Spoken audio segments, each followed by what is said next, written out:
Holy Smacks Mills in the building. I wasn't even thinking about me being on the show. I wanted to produce something for them.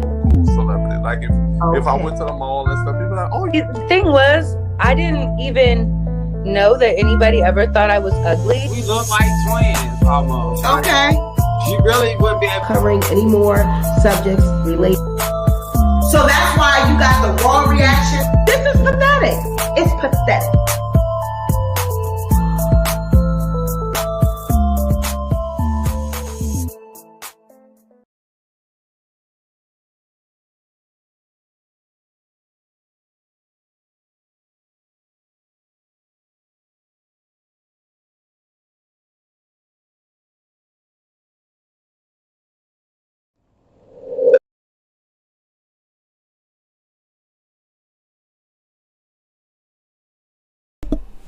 Welcome back to the Sweet Pea Diaries. It's your girl Sweet Pea, and I'm back with another video. If you are a returning subscriber, welcome back to my channel. And if you are a new subscriber, welcome to the Sweet Pea Diaries. Be sure to like the video, share the video, but most importantly, be sure to subscribe to the channel. I know you guys, I'm always late. It's always giving. Sweet Pea, you are unorganized, girl. You are unorganized. Y'all know that I work a full-time job. I'm a mother. I be doing all the things of the things. I have to get everyone fed, have to get every dinner. I got to go, and then I have to prepare all of my slides. I have to get all of my tea together so that I can give you a great show. So to all of you guys that have been waiting, I sincerely apologize. I'm so sorry. So you guys let me know if you can see and if you can hear, and we're going to get right into this thing. Let me see who's in the chat. Let's see. Monica says, I'm here and ready, Sweet Pea. I hope you are still here, Monica. It's giving, you said that at 10:30. So hopefully you're still here. It's been an hour. I'm so sorry. Life with the Leonard family. Hello. Thank you for the compliment. Thank you. Yes, this is my natural. Y'all say I got a jerry curl. So every now and then I got to let this jerry curl breathe. I have to let it breatheth. It's got to give life. So, yeah, I take the braids out and just give it some air, so that I can give the girls something to hate about. Okay. So we got a variety of topics tonight. We're going to have a great show tonight. There's a lot going on in these YouTube streets. Secondly, thank you to everyone, all of the support, all the love regarding my baby, and a lot of you guys, y'all gave life, y'all gave me support, y'all gave me, and I tried to respond to every comment. I tried to, give a thank you to every one of those comments, because you did not have to take the time out of your day to encourage me and to give me kind words about me and what I had going on, because the girl killed my goddamn dog, y'all. Okay, so thank you so much for your love and your support and your kind words. We are all doing well. My daughter is doing well. She's feeling much better. She's up and about. She's walking around. Her foot seems to be doing a lot better. My baby girl is better.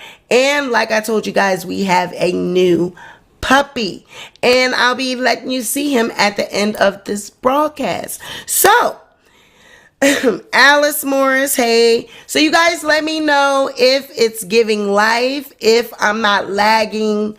I did try to set the microphone to give time. So let me know if it is lagging, because I can adjust that. If it's not, let me know and we will get started, because we got a lot to talk about. Miss Wendy Williams is out here drinking and carrying on. Her staff and sources close to her, people that work at that show, say that Miss Wendy drinks. She drinks. It's liquor in the cuppeth. While she's on set, while she's in the dressing room, on the way to the show, on the way home, in the bathroom, in the dressing room, at home alone, Wendy is drinking. The people say Wendy is a drunk.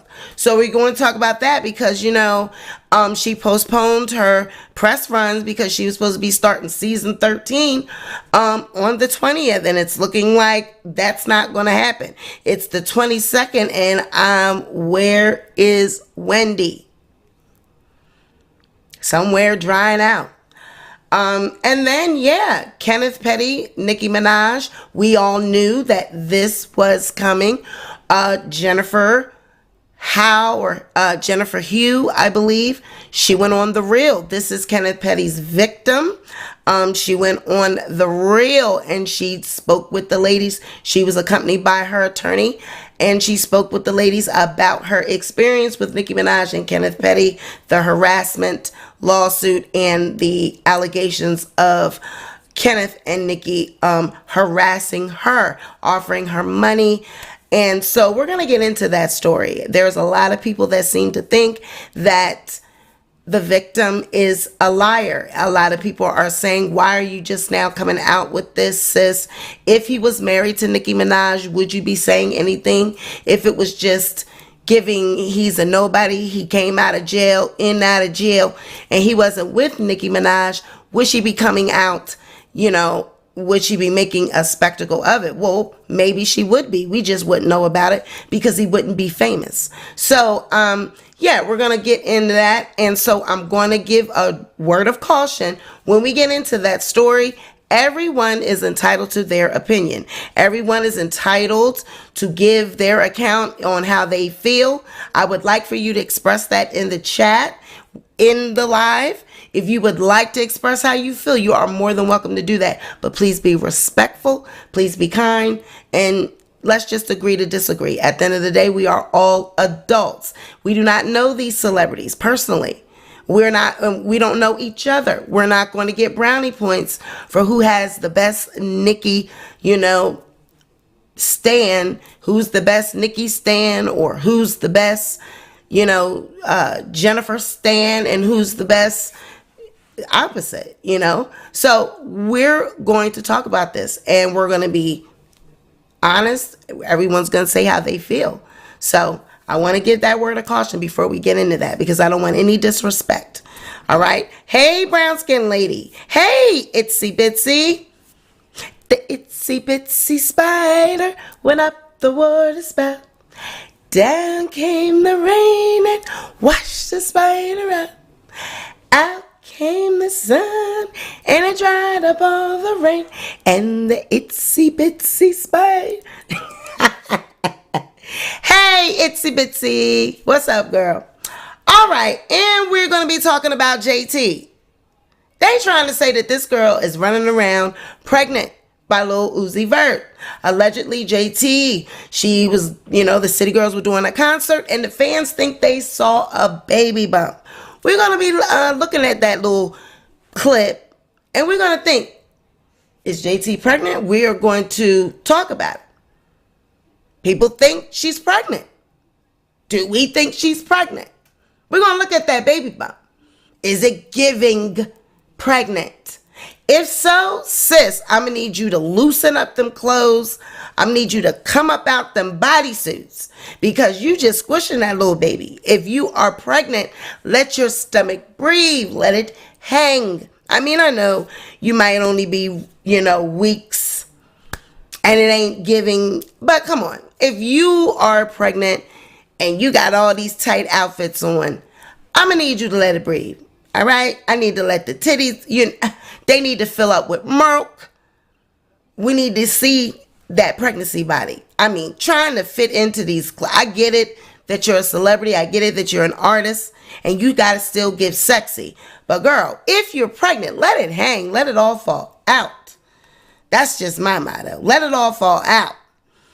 Sukiana and her boyfriend Kill Bill. Now, Sukiana and Bill, they are actually, what is that? Fiance. They're more than boyfriend and girlfriend. Well, allegedly they broke up, and allegedly Sukiana alleges that Kill Bill expressed that he wanted to kill his son and the baby mother. So we're going to get into that. Kill Bill alleges that Suki kicked him out of their home He said on his social media, this is why you don't put your home in the lady's name, because he done got kicked out of his own crib. So we're going to talk about this couple because they are always in front of the camera, and usually it involves explicit content. I'm not used to seeing them argue. I'm not used to seeing them, display this type of problem in their relationship. It's usually giving, we hot and bothered. All we do is slob the knob. All we do, OnlyFans, all of this. So, I was really surprised when I saw this tea, because I was like, oh, ooh, look. Ooh, we got too much lip gloss on, child. Can't have that white. Ooh, we can't have that in the corner of our mouth now. Ooh, no. Sweet Pea, that's not cute. Y'all was going to just let me have that. It was giving dry mouth. And y'all was going to just let me keep talking with all that stuff just sitting there. Like, now y'all know, y'all supposed to have my back. With my minds, y'all was supposed to be like, Sweet Pea, girl. And y'all just sitting there. All right, Alice and Monica. Y'all was supposed to say, Sweet Pea, tighten up. But yeah, we're going to talk about that. And then allegedly, Wack 100. He's saying that there is a second tape that exists, and he once upon a time had his hands on this tape. And maybe he still has it, because he's saying that he is willing to give it to Kanye West as a non-fungible token. So we are going to get into some things. We're going to get into it. So without further, delay, let's just jump right on into it.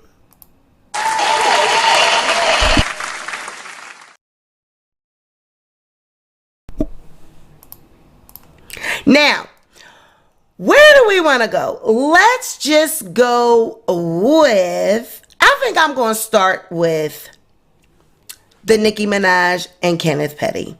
Let's start there. So we're going to roll the clip. Jennifer Hough, the victim of Kenneth Petty. And we are not going to say the alleged victim, because Jen has already proven that she is the victim. This is not alleged that she's the victim or not the victim. It has been proven that this is Jennifer Hough. She is the victim of a situation between Kenneth Petty and her that took place when they were younger. I'm not going to get into the details because I will get flagged by YouTube, and I'm not going to be using the terms. We all know what, what this consists of, what their case consists of, and what's behind it, and what happened. But Kenneth Petty has since went on to marry Nicki Minaj, and he feels as though he did not have to register as an SO when the couple moved to California. His stipulations and part of his release and, his probation, parole, what have you, is that he has to register as an SO when he goes to different jurisdictions, different states, traveling, and he's going to make this his residence. He has to register, and he did not do that when he arrived in California. He thought that his status somehow changed because he married Nicki Minaj. He figures Nicki travels freely. She's a celebrity. She goes everywhere. She has appearances, concerts. He wants to be in the club at, he wants to be everywhere because he likes that celebrity lifestyle. I really feel as though her husband has dived headfirst into her career, her lifestyle, and it's becoming a problem. So we're going to listen to this, we're going to watch the clip, and then we're going to get into it because we talked about this a couple weeks ago, and I told you guys that it was giving very much deflection on the part of Nicki Minaj. Now, this is proven over and over again by me that when I say something, usually give it a week or so and then you see the truth. I prove it time and time again. Nicki Minaj knew that this girl was going on the real, and it's very ironic that the whole topic of vaccinations and, trying to push that narrative that she's being forced to take the jab, and because she didn't want to take the jab, now all of a sudden Jennifer Hough has come out of nowhere. The industry has planted her in front of the world to take down Nicki Minaj because she didn't want to get the jab. That's absolutely false. Jen has been coming out with this story prior to that narrative. So don't get lost in Nicki Minaj's confusion. Let's roll the clip.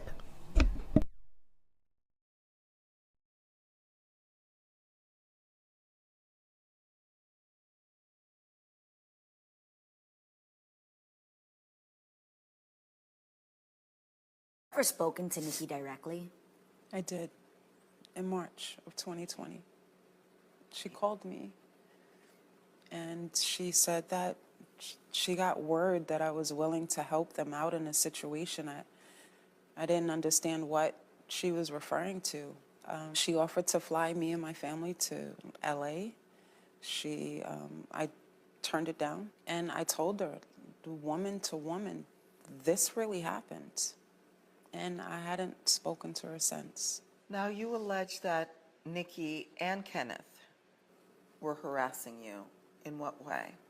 With them sending people to negotiate numbers as far as money is concerned with family members. And Nicki is the one who personally reached out to me. She's, in regards to helping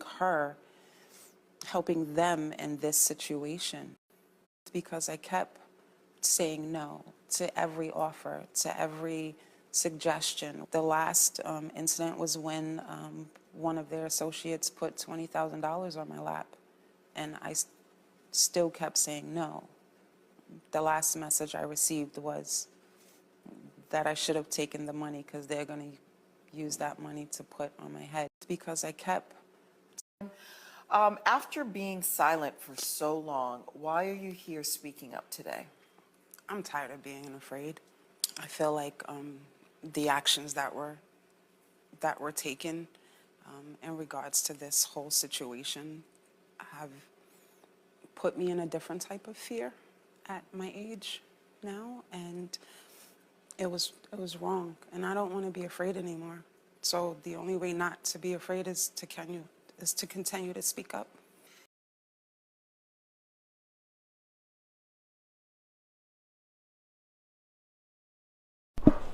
Now, a lot of Nicki Minaj's fans have been dragging Jennifer in the comment section. They have been dragging her all over on social media. I mean, under, in the clip, in the shade room, in Nicki Minaj's own comments under her posts.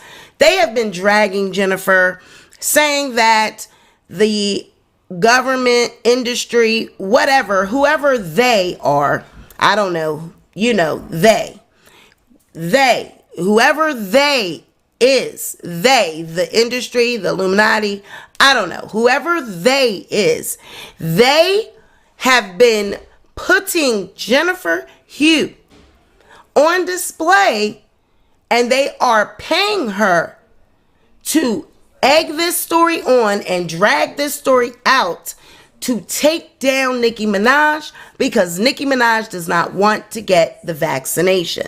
Now, we have to remember, Nicki Minaj did not want to get the vaccination,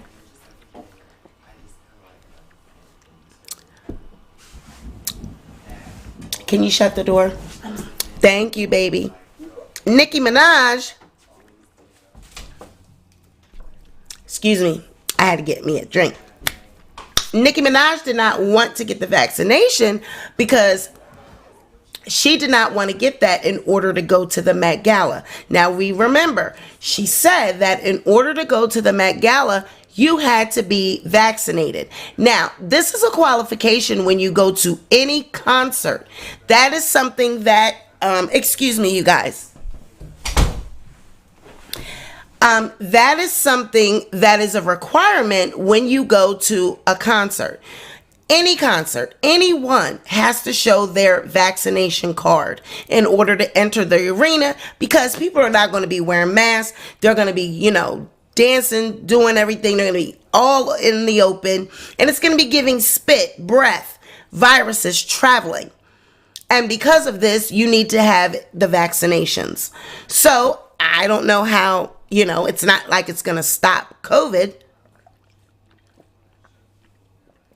because you still can get COVID even being vaccinated. So in my mind, the mask is the safest, even, and double protection with the vaccinations. I'm vaccinated. I am pro-choice. I am not out here telling anybody what to get, what to do with their body. However, if you feel that you want to be vaccinated, you should not stop anyone else from not being vaccinated or vaccinated. If you do not want to be vaccinated, you should not stop anyone from being not vaccinated or vaccinated. It, at the end of the day, is everyone's own choice. It is your body. I am pro-choice. I'm not going to down the next person because they don't want to get vaccinated and I got vaccinated. So all of this came into play because Nicki Minaj knew that this day was coming. She knew that Jen was going public. You have to remember that behind the scenes, I even was getting information behind the scenes that Jen was going to be doing interviews. She was going to be going public. I even knew prior to this lawsuit coming out that she was going to be filing a lawsuit. I happen to know someone that is in contact with Jen and is very close to her, and I had got this tea before it even came out. But like I said, this story is very sensitive, so I don't cover this. I allow other people to do it because I'm not going to get trapped into, victim shaming and saying what I think this should do or that should do. It's not for me to speculate. What it is for me is to state the facts. Kenneth Petty, whatever he and Jennifer have went through in the past, he was required to register as an SO and he did not. What makes him any more special than anyone else? Now that you've married Nicki Minaj, that has nothing to do with nothing. I absolutely feel that Kenneth is starting to feel entitled, that because he is now Nicki Minaj's husband, he must be required to have the same life, luxury, and be afforded the same freedom as her. And this is not possible, Kenneth. You have a record, you have a past, you have crimes that you've committed and things that you have to answer for. And there are stipulations and guidelines that you must follow. Just because you are married to Nicki Minaj, and Nicki, just because this man is now your husband, he doesn't get to be a SO flight. He doesn't get to do that. He must still register. He must still follow the guidelines of his parole and probation. Whatever those stipulations are, he must stick to that. That's the law. These celebrities, they kill me with this, that they should be given some type of special priority or some type of special privilege because they're a celebrity. No. No. However, I'm not going to allow that narrative to be pushed that Nicki Minaj, this is happening with Jennifer Hough because she did not want to get the vaccination. She didn't want to get the vaccination because she didn't want to get it. And it had nothing to do with her working or her career. It had all to do with the Met Gala. She was required to get the vaccination in order to go to the Met Gala. It wasn't like the government came out of nowhere and said, Nicki Minaj, we are at your doorstep and you must take this vaccine. You must take this shot or we're going to end your career, your life, everything you have. That was not said. That was not a thing. That was nothing that occurred. Nicki Minaj would not take the vaccine in order to go to the Met Gala. Period. And this had nothing to do with Jennifer Hough. Absolutely nothing. Has nothing to do we think this person is guilty, not guilty? Do we think she's telling the truth? Is she looking in the eyes of this person? Is she looking wise, her head down? That has nothing to do with this woman being a victim, this woman being assaulted at one point in time. And let's not forget that Kenneth Petty has a violent past. He has a violent history. What happened with his girlfriend? Do we remember that? What happened when he wanted to leave his girlfriend for Nicki? When he was ready to move on, when Nicki wanted a thug and she was done with Meek Mill and she reached back in her past and needed a thug. She wanted a thug. She wanted a thug on her arm to be her baby daddy and to give her a baby and to travel the world with. She couldn't go get someone that was on her level. She couldn't go get someone that was her equal because she wanted to be the one in charge, the one to have the money. Come on, you come with me and I'm going to give you everything that your heart's desire, everything you want in life because I got money. I'm Nicki Minaj. So I'm going to reach back in my past and I'm going to get the thug that I want and that I feel that I need in my life. So who do I go get? Who does she go and get? She goes and gets Kenneth Petty, someone that she already knows what his past is, what he's done, what he's been a part of, his reputation. And what does he do? He does what? All of a sudden, he wants to be away from his girlfriend. Nicki takes her man from her, and then this girl mysteriously winds up attacked viciously. And nobody knows how or who and why. Oh, could it be because you wanted to get away from her and you wanted to scare her and put the fear of God in her by maybe beating her within inches of her life because you didn't want her no more? You wanted to go to Nicki Minaj? You wanted to go to Nicki Minaj because Nicki Minaj is a millionaire? Her TV says, remember, she also canceled the VMAs to prevent getting served. Kenneth Petty also was having S with Nicki when she was underage. Look it up and stop victim shaming Jennifer. I'm not victim shaming Jennifer. I guess you're saying other people are victim shaming Jennifer. Absolutely, because I'm not victim shaming her. Like I said, she is entitled to speak out. I believe what she said, like when she said it, that she's scared. She's tired of being scared at the age that she is now. She wants to be free. All of this, oh, why is she looking down? Why she's not looking at the camera? And people, wanting to say, see, this is why victims, women, black women, this is why they don't come out and they don't speak when they are victims. This is why. We teach our girls at young ages, like look at the comments section. Just imagine the young girls, the young teenage girls, the middle-aged girls that are looking at these comments. And if they are going through the same type of situation, they're going to say in their mind, well, I'm not even going to come out and even tell anybody anything like this because look at these comments. I mean, social media is already off the hook as it is, but then to watch something like this take place and to see someone of power and prestige such as Nicki Minaj getting away with this behavior because her husband is who he is now, you know, I commend Jennifer for even coming out and going on The Real or any talk show to go from YouTube and go to The Real.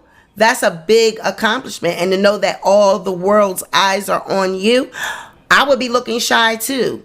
You know, she was shy. I mean, knowing her past, knowing everything that she's been through in her past, knowing that she was once abused in her past by family members and all of this. There's a lot that takes place in the mind of a victim when she's standing before the entire world with a camera, many cameras in her face, famous people on stage, Garcelle, I mean, and the ladies of The Real questioning her. She just went from YouTube, talking to YouTubers, to now on a main stage. She's not, you know, trained in the media. She's not trained, you know, in public speaking or anything like that. You got to understand her past and where she comes from. So it is never our job to undermine a victim, undermine their statement. We pick and choose when we want to protect black women, and that's our problem as a community. We cannot pick and choose when we want to protect black women, and we cannot pick and choose when we want to hold black women accountable. Just because you are a celebrity, it does not make you any less accountable. Whether or not it happened, didn't happen, whether or not it happened back in the 90s, 30 years ago, or how many years ago, the fact of the matter is this man did not register as an SO. He was supposed to register as an SO.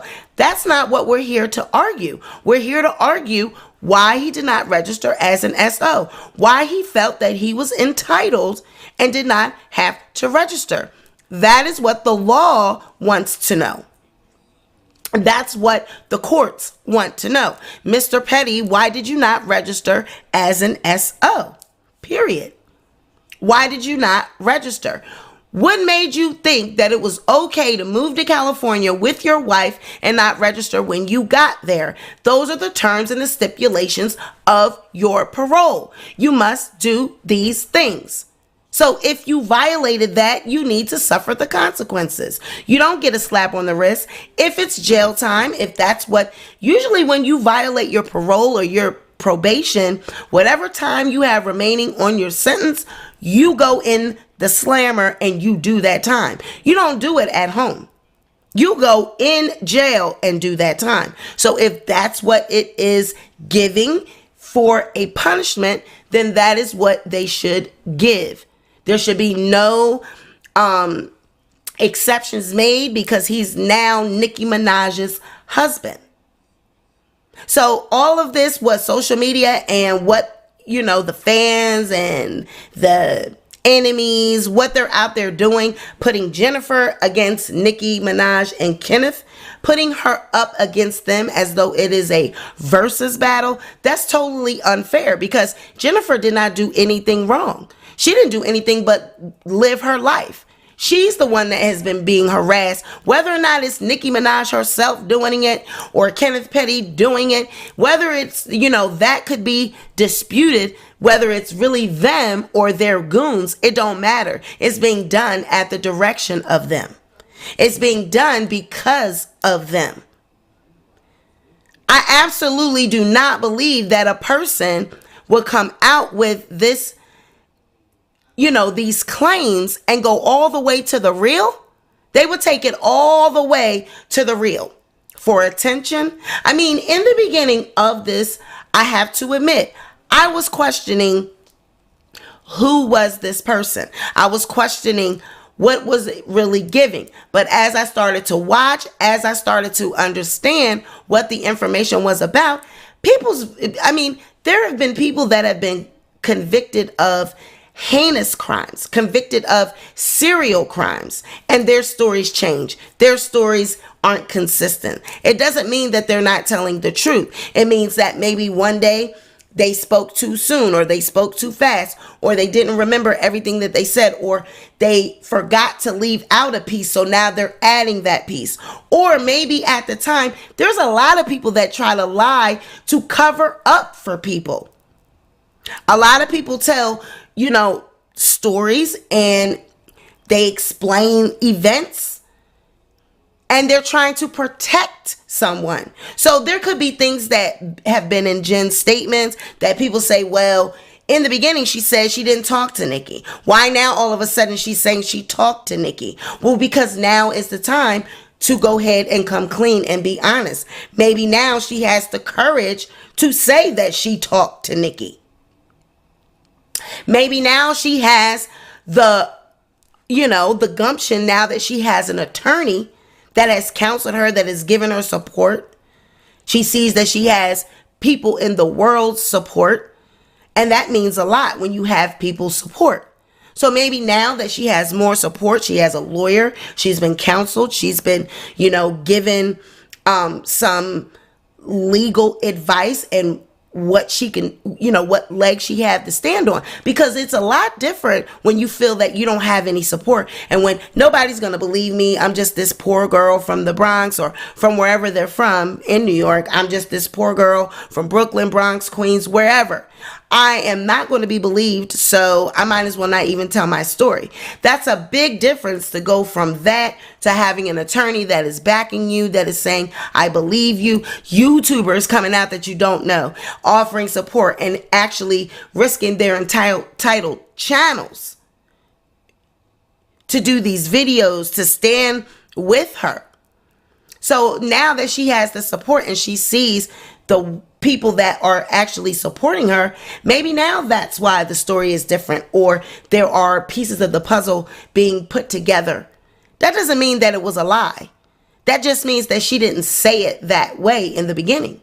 Even like I said, even I had doubts on certain things, but me being a victim myself in my past and understanding how it is when you have been in that type of trauma, you will sometimes protect your abusers because you feel as though it could be your fault, or you don't want to get in it, you don't want to get in any danger with them. I mean, look at this man. Look at what he did to his girlfriend when he wanted to leave her and go with Nicki Minaj. This girl got beat viciously. She got attacked viciously. And no one seemed to know who it was, and they just got away with it.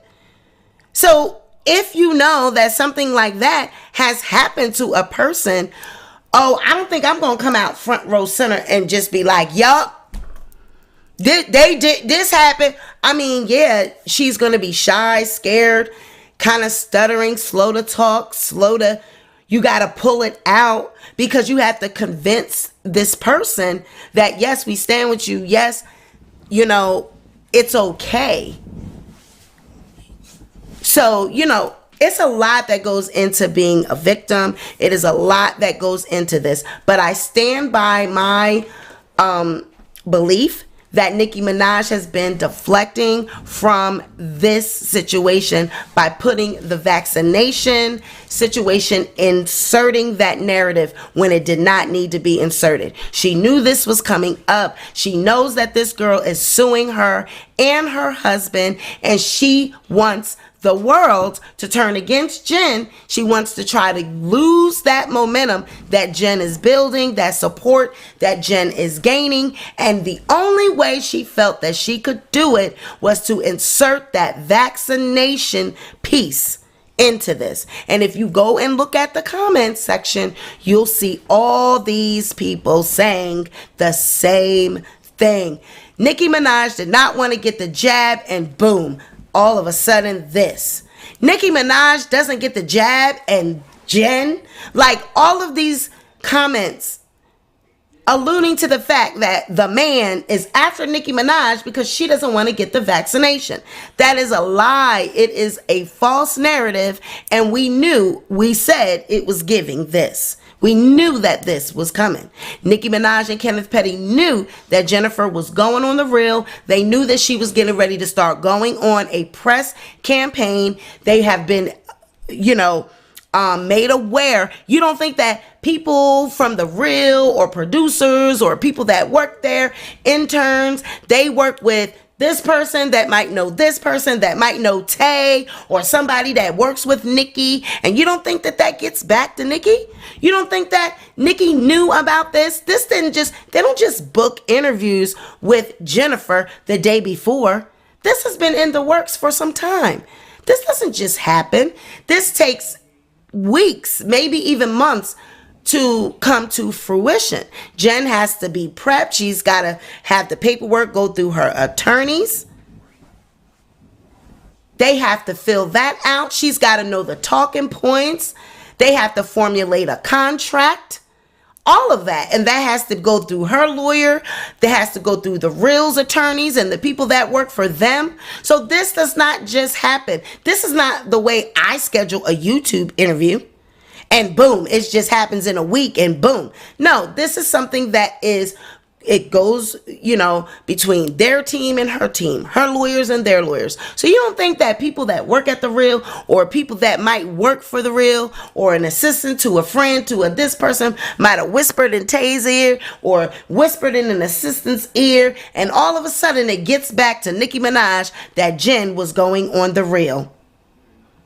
So Nicki, sat down with her team, sat down with her PR. How can we make this go away? How can we twist this narrative so that when she does go and tell her story on the Real, we can somehow control that narrative? There were all types of comments about Papa Bear, all kinds of comments about the vaccinations. Has nothing to do with the topic at hand. No one questioning why Kenny all of a sudden needs to be free. He's been an offender. He's been a felon his entire life. Why all of a sudden does he need to be free? Why all of a sudden is he required to move around freely? He is not the celebrity.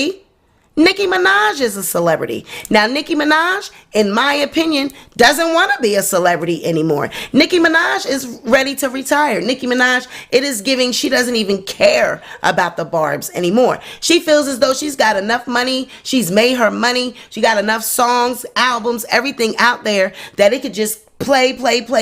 She can get royalties. She can cash out off Instagram and cash out off of whatever social media platforms. I mean, she can even do YouTube and make money. So Nicki Minaj feels like she can live her life, the rest of her life in the shadows. She can have her family, her man, and do a little pop-ups, do little concerts here and there, and don't care what the world think, because she gonna make her money always.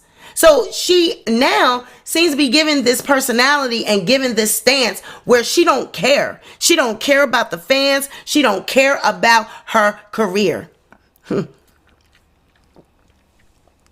The typical woman that is in an abusive relationship that is just ready to risk it all for the love of her man, trying to show and prove that she is standing firm in support of her man. I'm willing to lose my entire career, lose everything that I've worked for to show that I'm that down bitch. Period. So you guys let me know in the comments what you think about this. Do you think that Nicki Minaj is just tired of being the queen of the Barbs? Do you think that she's ready to retire? Do you think that she's saying, I don't care anything about my career anymore, as long as I'm able to lay up under Kenneth, as long as I'm able to, be this down ass chick, I don't care anything about my career. I'm ready to risk it all, lose it all for the love of Kenneth? Or do you think that this is just, all an act? Is it all an act? Does Nicki Minaj really care? I mean, it just doesn't make sense. It doesn't make sense. I believe that it's deflection. It is all an act. It is all an act to deflect away from this situation, period.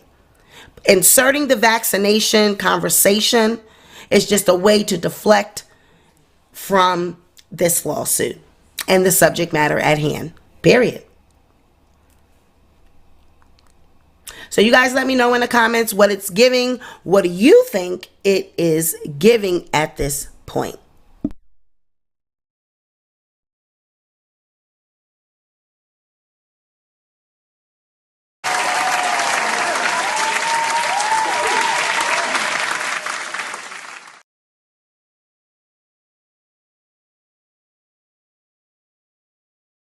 Now, our next subject coming up, we are going to be talking about Wendy Williams. All right. They say, the people over there say that Wendy Williams is drinking, that the staff, they are very much aware of it. In my previous video, we discussed that Wendy Williams, she wasn't in the best of health. Her team and sources closest to her said that she was going to be backing out of her press runs, but she was going to be back the following week, and it was going to be giving that the season was going to start on September 20th. Well, now there's been an article that has been released in The Sun that states otherwise. Let's get into this article.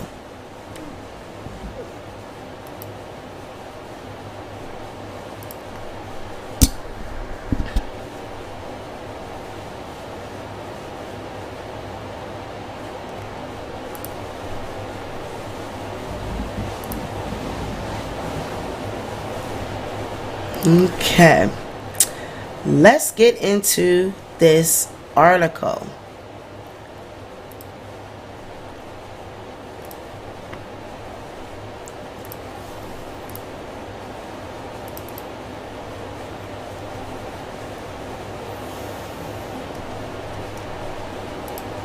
All right.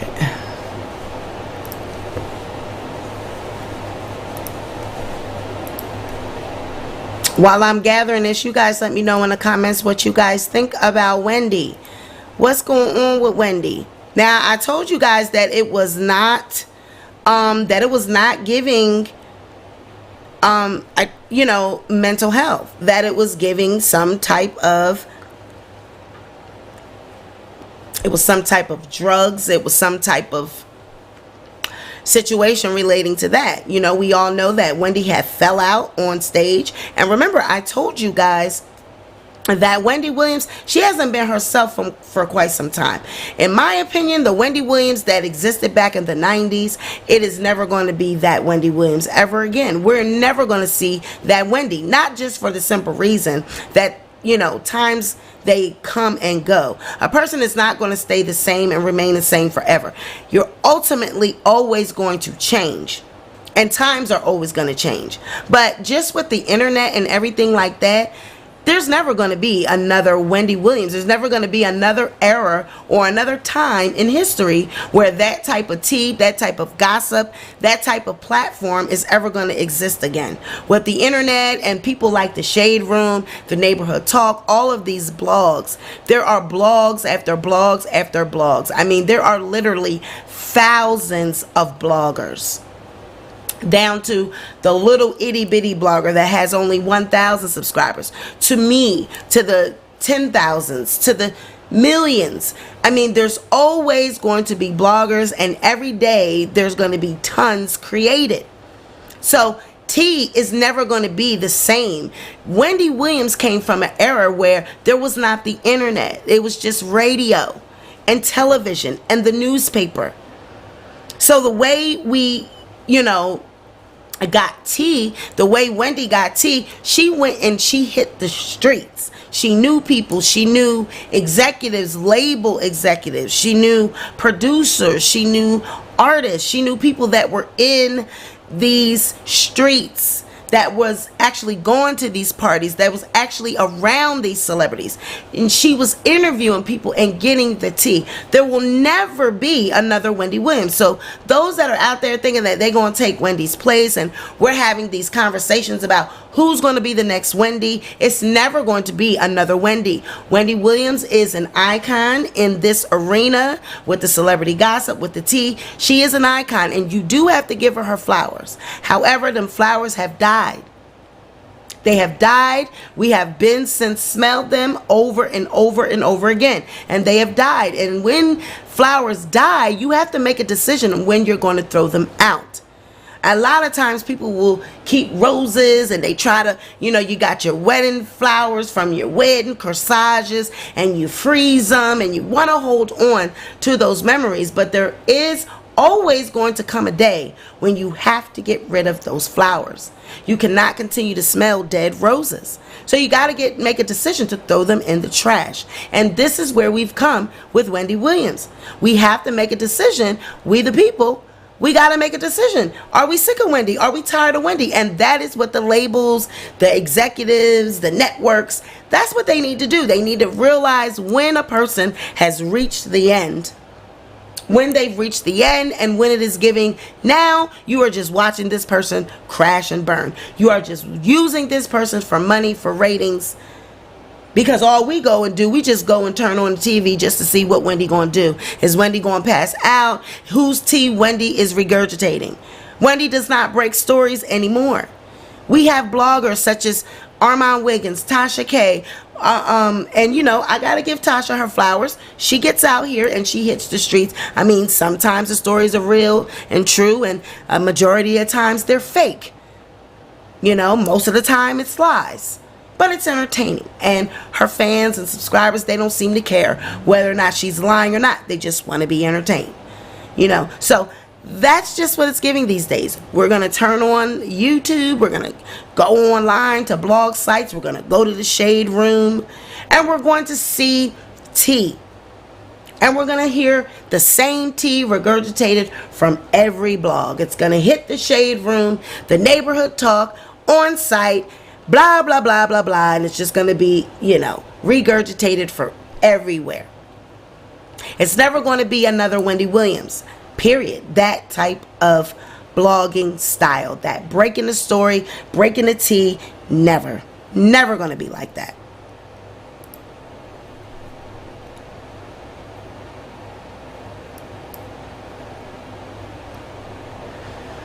Wendy in crisis. Wendy Williams was drinking every day before hospitalization for psychiatric issues and needs serious help. This is the opening statement to this Sun article, that Wendy is in need of serious help. And, she has psychiatric issues, according to a source. The daytime host, who has pushed back the season premiere of the Wendy Williams show by 2 weeks, was drinking every day, even while filming the show, the insider exclusively told The Sun. The source added that staffers have said they would smell the liquor on her. Everyone is an enabler because they don't want to lose their job. They see it, they know it, they smelled the liquor. The 57-year-old host, who had previously opened up about her struggles with sobriety, checked into a sober living house in 2019 after filing for divorce from Kevin Hunter, her husband for 20 years. Despite that, the source said, Wendy drinks every day, and the only time she was sober was when she was at the sober house.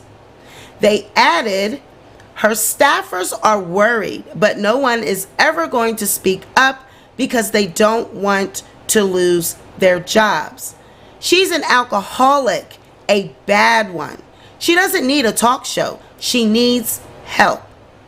The daytime diva opened up to her audience in April of 2019 that she was struggling with her addictions on the heels of filing for divorce from Kevin, 49, after it was revealed that he had a baby with his mistress, Sharina Hudson, aged 35. In a monologue in April of 2020, Wendy confessed that she had been living in a sober house. She revealed at the time, "I'm moving out of the sober house in just a few days, you know. It'll be Wendy on her own. I have to tell you, you know, I've been dealing with issues with addiction, alcoholism, and I have a whole new life that I plan for myself and my son," she added. The Sun first broke this news that the host was transported to a local New York City hospital after police received a 911 call from her building about a 57-year-old female in need of psychiatric services last week. An ambulance arrived on scene and transported a woman matching Wendy's description to a nearby hospital for evaluation. People are afraid. A Wendy Williams show source added of the incident, "No one can tell her no. People are afraid to speak up." Another show insider previously disclosed to The Sun, "The staff has been back for weeks now, anticipating to have the show return at the end of the month. Now with the premiere pushed back, staff are increasingly concerned about the fate of the show." An ambulance was pictured outside Wendy's swanky apartment building last week. An NYPD spokesman told The Sun, "There was a call from a 57-year-old nonviolent female who needed psychiatric services at that address on Wednesday morning. They were transported to the hospital." A difficult time. Recently, a source told Page 6, "Wendy is lonely as she continues to struggle with her health." The insider shared, "It has been a very difficult time for Wendy. She's a single woman with very few friends. She lost her marriage, her mom, and is living alone. There is a lot on her plate." The Wendy Williams show's official Instagram announced that she was postponing her season premiere after canceling several appearances earlier this month. Health evaluations. The Post stated, while continuing her health evaluations, Wendy has tested positive for a breakthrough case of COVID-19. Now, guys, if you don't know what that means, side note, when a physician says that you've tested positive for a breakthrough case of COVID-19, that just means that you've tested positive for a different strain or a different variant, such as the Delta variant or, whatever other variant. To allow Wendy time to quarantine and fully recover, and to ensure that our production abides by all SAG, AFTRA, and DGA COVID protocols, we expect to begin the 13th season of The Wendy Williams Show on Monday, October 4th. In the meantime, repeats will be scheduled. In my opinion, guys, I don't even think she's going to be back October 4th. To be honest with you, I would not be surprised if Wendy Williams does not come back. Hey, AT2, I see you creeping up in the chat. Earlier this month, the show announced that she was taking a step back from promotional events amid ongoing health issues and further evaluations. A statement read, "She will not be able to complete her promotional activities next week, but can't wait to be back in her purple chair on Monday, September 20th for the 13th season premiere." Fans became concerned about Wendy's health in 2017 when she fainted during a live taping of her show on Halloween. Health problems. At the time, the host blamed the scary incident on feeling overheated and suffering from low electrolytes. But in February of 2018, the TV star announced that she had Graves' disease and had been living with it for years. In March, Wendy showed viewers a close-up of her severely swollen ankles while sharing that she suffers from lymphedema. The daytime talk show host admitted she can't even walk 2 blocks because of the disease. Wendy's romance. Amid her health issues, Wendy struggled with her sobriety in 2019 following an ugly split from her ex-husband. The popular TV host, who has been open about her struggles with alcohol and substance abuse in the past, sought treatment during this difficult period. She reportedly checked into rehab in Florida. Rehab stint. Wendy returned to New York from her rehab stint and moved into a sober house in early 2019, the star admitted. Wendy would eventually file for divorce. However, the pressures of their split were further amplified when their son, Kevin Jr., got into an alleged altercation with his father in a parking lot in New Jersey. The 21-year-old was subsequently arrested for simple assault, a charge that would be ultimately dismissed. Wendy later claimed she knew Kevin had a side girl for almost 15 years of their nearly 22-year marriage. Look at this picture of Wendy. First of all, if you look at Wendy's complexion, I just need to know why these black women, why they bleach their skin. I know that Wendy Williams has always been a light-skinned woman, but this is giving bleach. I don't care what anyone says. This is giving bleach. And I know you can look at her hands. This is always a sign of bleaching. I am familiar with this because I've used products that are skin blemishing products that are made by Africans. It's called H20, and I've used it for acne scars or my little, my little mustache, the little 5 o'clock shadow that I have. I've used it there. But a lot of the Africans and Jamaicans, they use it. They mix the lotion, they use the soap, and they mix the lotion, the cream, the oil, all of that together in one, and they rub that on their bodies to bleach their skin. It is similar to the formula that Black China was selling. Okay? And usually when a woman is using that, you're able to tell because their knuckles on their fingers, if you look at the knuckles, I'm gonna see if I can zoom in. I'm not gonna mess up my computer, but because I'm right in the middle of a live, but usually if you look at these knuckles right here, you are able to clearly see that the balls and joint areas, it's darker. Their hands are usually darker. It's darker around that area, and then the areas where it's easier to get, like your chest, your face, your arms, that's lighter. But usually all of these joint areas are where you can see the brown spots.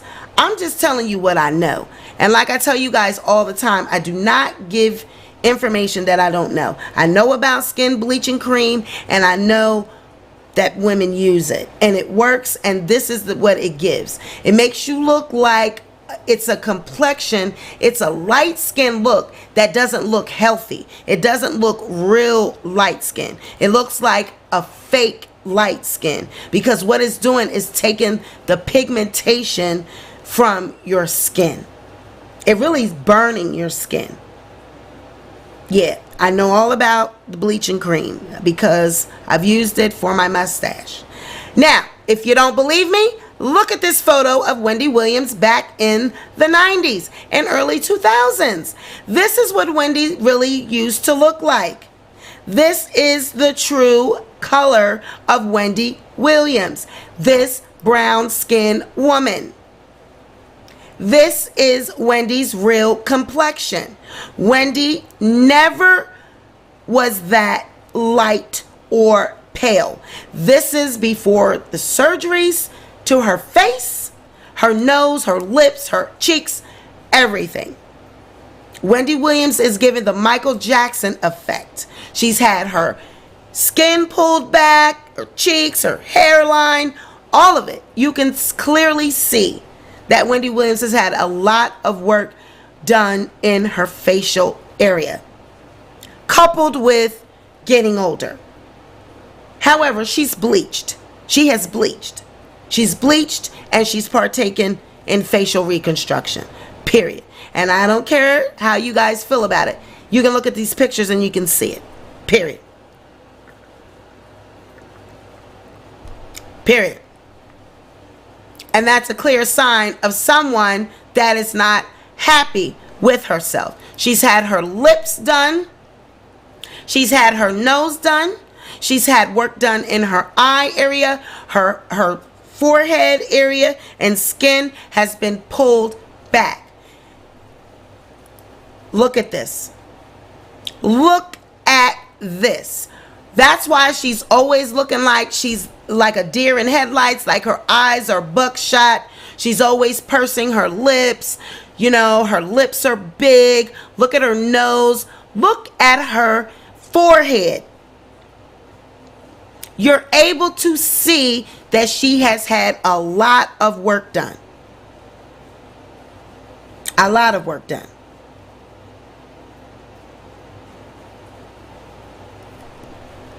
And I don't, you know, I try to understand why women, why they do this. I try to understand it. Now let's listen at what Wendy Williams' brother had to say.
Well, you guys are probably not all the time, but when the seasons change and this really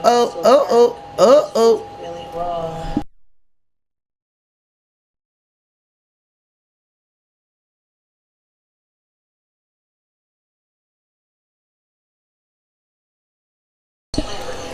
Okay. Oh God. See, this is why. Ooh, I be having too many things going on. But I couldn't get that to play because it's a different audio feed. And so basically what he said, all the brother said, is that she's doing well, and you know, she's just going through a tough time. You know, so we gotta keep Wendy in our prayers. This is not a laughing matter, and a lot of times people get caught in, and they get caught up in making fun of and you know, making fun of a person. Wendy Williams is in very serious trouble. Anytime you are an alcoholic to the point where you are drinking all day, the staffers and sources close to Wendy, they actually said in that article and in those you know, those statements and interviews that Wendy has alcohol in her cup all day long. They can smell it on her breath when she's coming from the dressing room going on set, when she's sitting in that chair and sitting there doing her segments. That cup has liquor in it. That little cup that we see, it has liquor in it. Now, we all know that Wendy suffered a terrible fall on set in front of the entire world. She was dressed like the Statue of Liberty. She had that crown on her head, and she fell. I mean, she fell. She fainted. A lot of people suspected and said that it was as a result of some type of substance. Wendy says she has Graves' disease. She said that she's got lymphedema. She says that she's thyroid. She's got diabetes. I don't know. Everything under the sun. And that's not why she fell. She didn't fall because of a substance abuse problem. She fell because of the Graves' disease and electrolytes and being hot, and the costume was hot, and she fell out because her body didn't have enough electrolytes. Well, when you're drinking and drugging and doing all that, your body will be depleted of electrolytes, and you absolutely will pass out. Yes, and all those stage lights, I only have 2 stage lights on me, and I just had to turn my air on. I just had to get my daughter to turn the air on for 2 stage lights. Can you imagine an entire studio? So yeah, I do believe she fell out because she was hot. But what were you hot from, madam? That is the argument. What were you falling out from? What were you hot because of? Now, it is not funny anytime a person has a 22-year marriage and she's admitting to knowing that her husband that she loves, that she's devoted to, has been cheating on her for 15 years with a side piece that's younger, more sturdy, more perky, more natural than her. No matter what type of work she gets done, no matter what she does to her body, it's still giving some type of stick figure. We all know what Wendy's body looks like. And we have to stop pretending that Wendy is some beautiful, beautiful model. Wendy is not.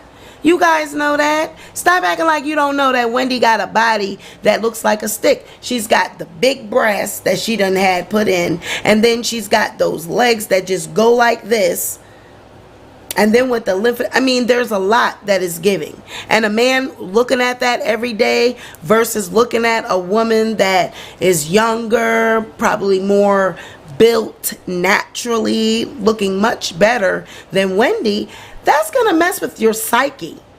That's going to drive anyone to drink or drug, especially if they're in the industry. Wendy's surrounded by all types of Hollywood situations. She's going to all types of parties where substances, drinking, all of that is prevalent.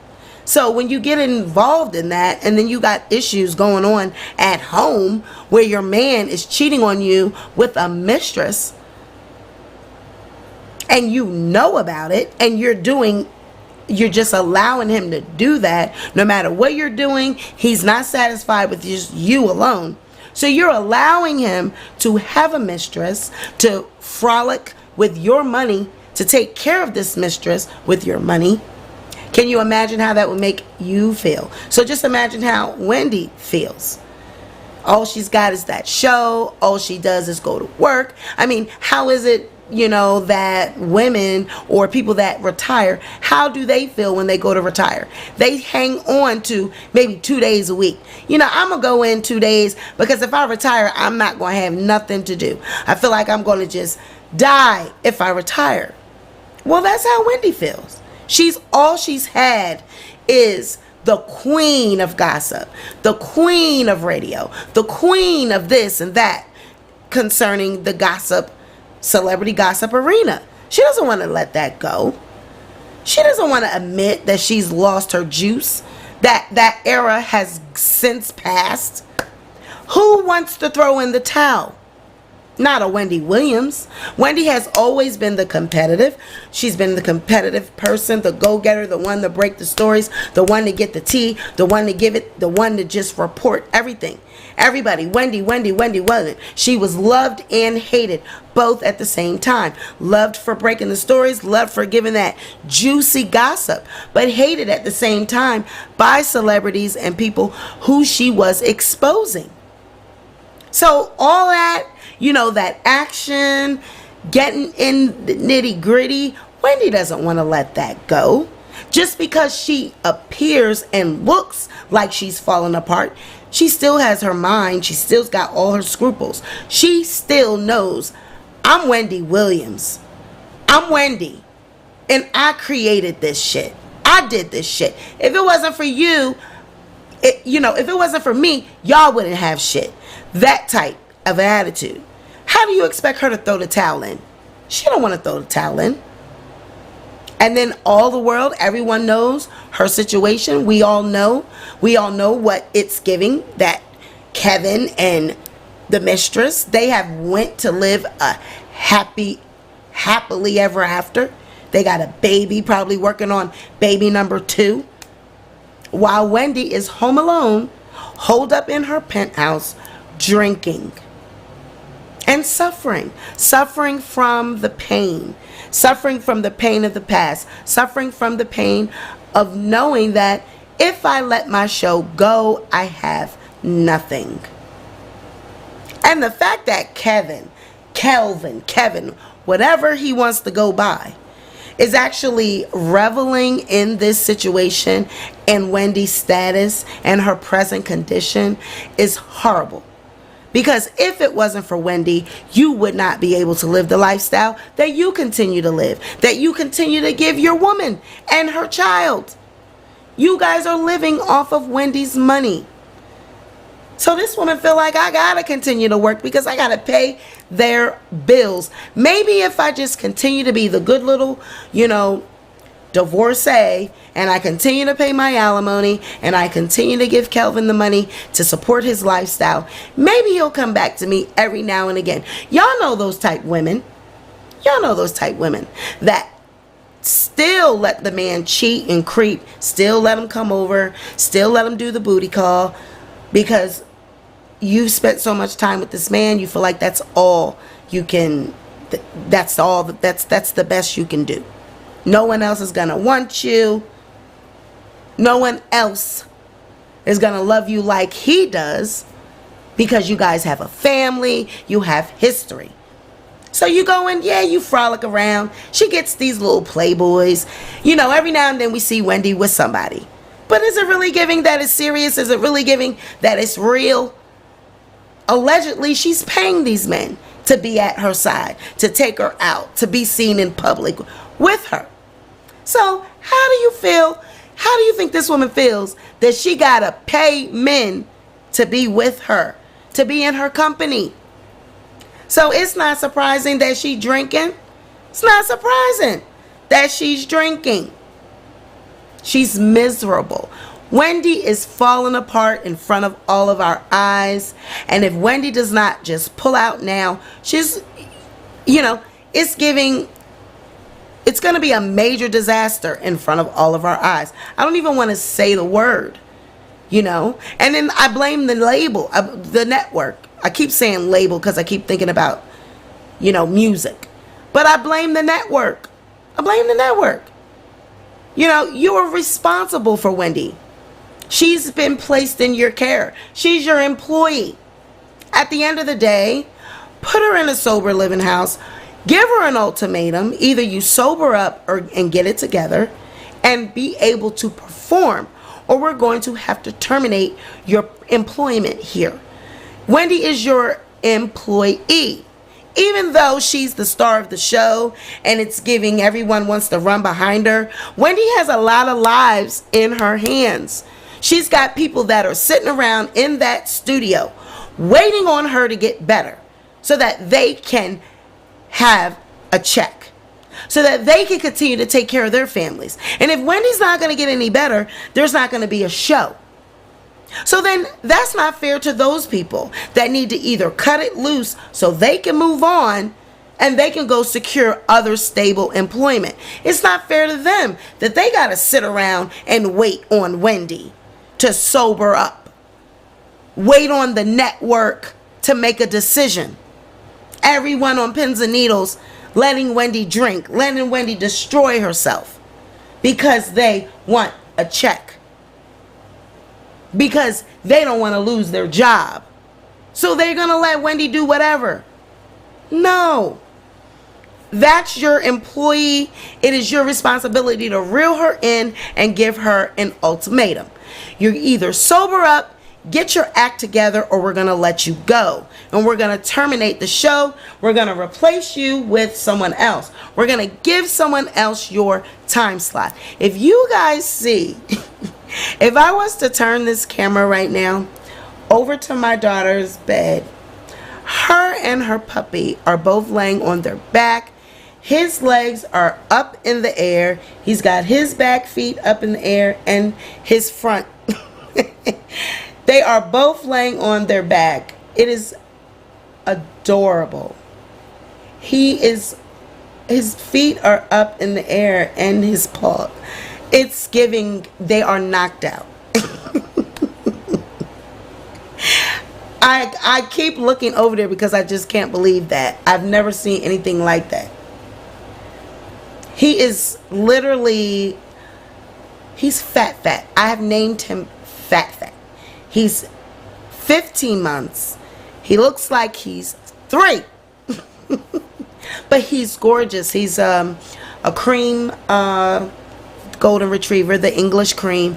He's beautiful. I'm gonna show him to you at the end of the show because I know that everyone, you know, we just had our situation, but I keep looking over there because it's adorable. It is, you know, it was very much so needed because we were grieving, she was grieving, and he just came and settled right in. It was like he just knew we were his forever family when we got him, and he just settled right in. The first night he was a little skittish, but after I gave him a bath and he started playing with the kids, he have just been, child, you should see them. They both look like they worked harder than me today. She got her thumb in her mouth, laying back, and he got his arm. Look at him. Look at, he heard me clap and he lifted his head up and then he went back down. They are too much. But yes, I'm concerned for Wendy.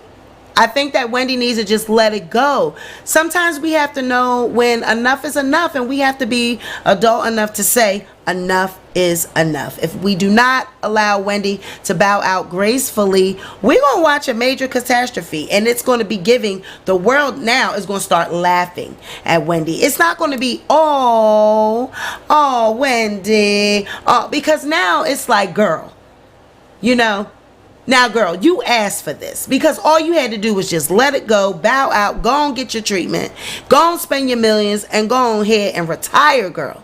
Let it go. Let it go. Go get you some counseling, some intensive therapy, and get you the help that you need, because mental health is not, you know, mental health crises and mental health issues, it's serious. You know, we can't be taking this lightly because that stuff leads to addictions, suicides, situations that are very mentally taxing and draining on a person. And then it starts affecting your physical.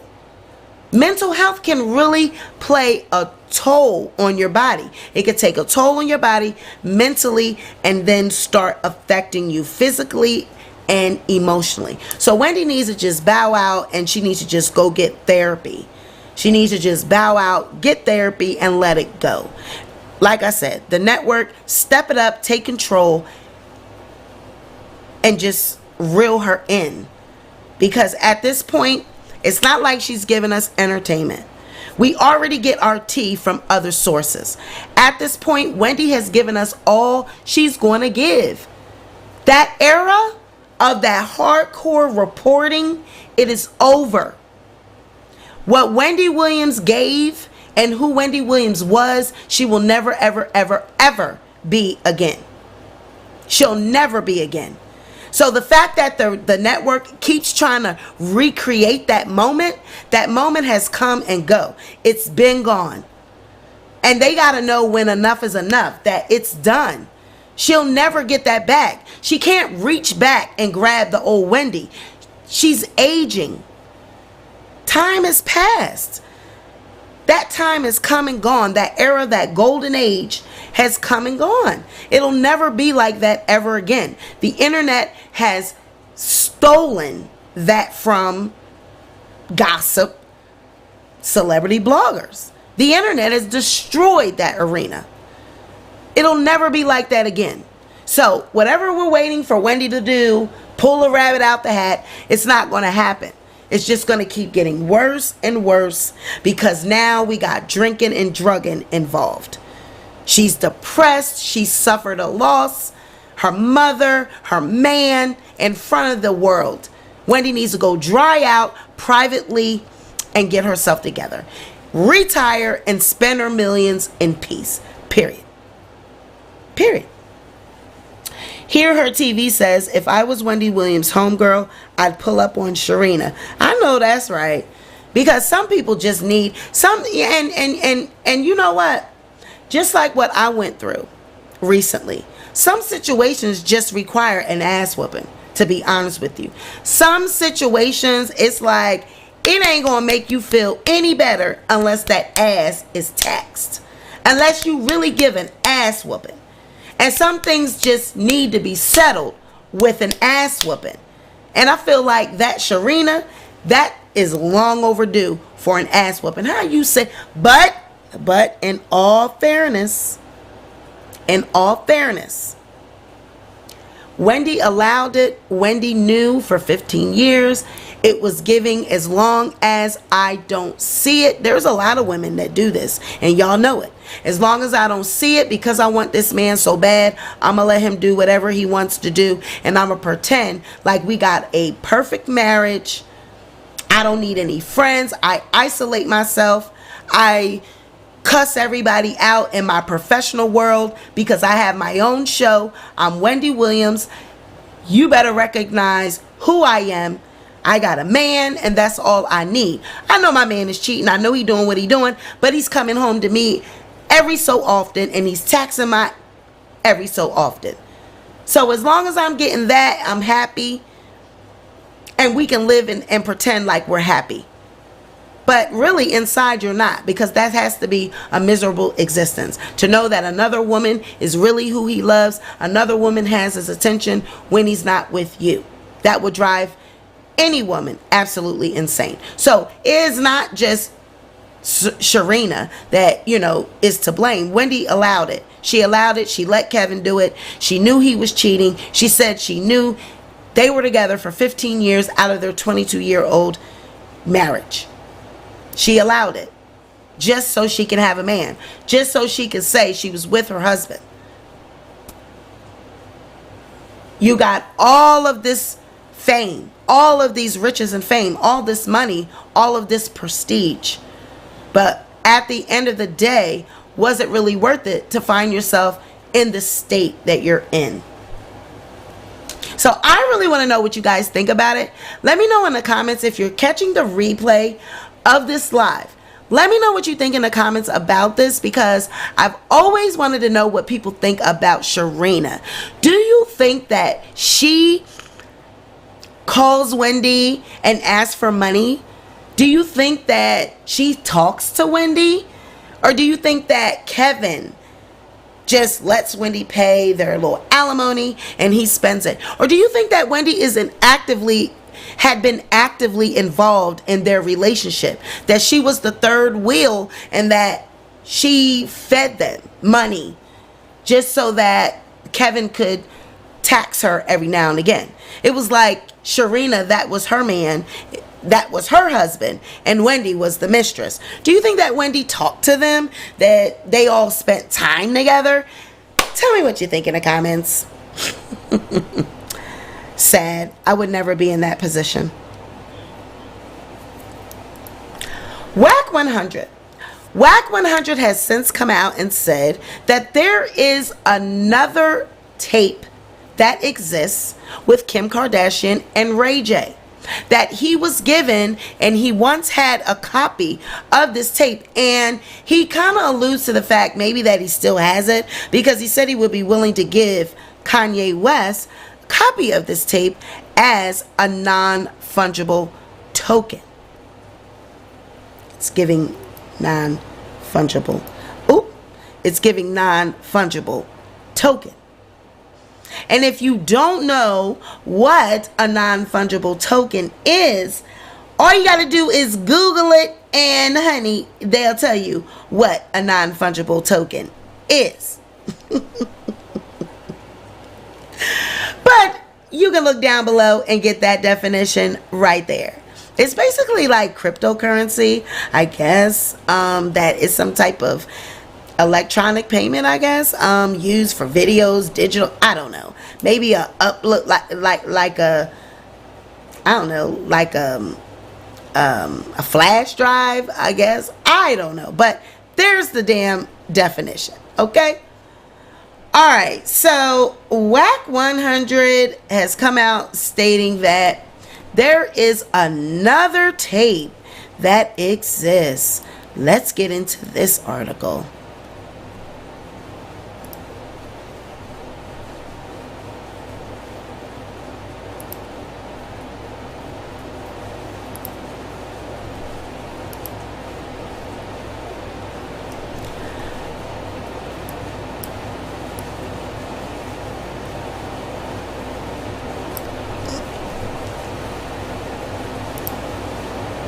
All right.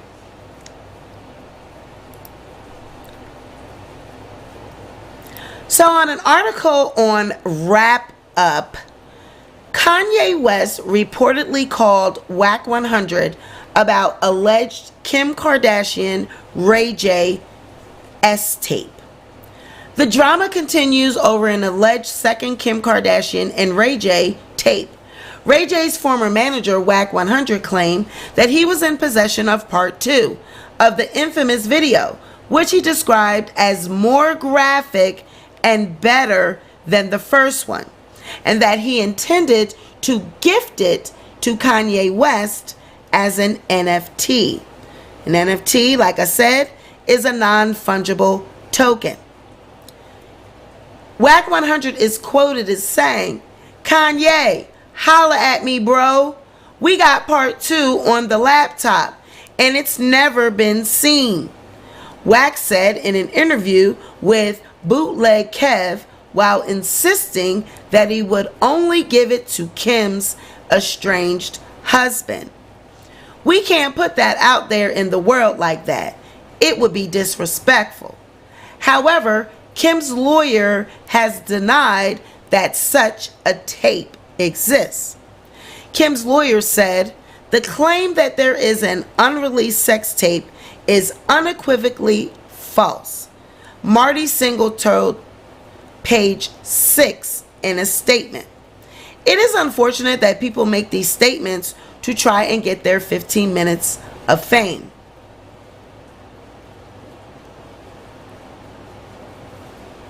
Now, Ray J said on his social media, "This ain't cool.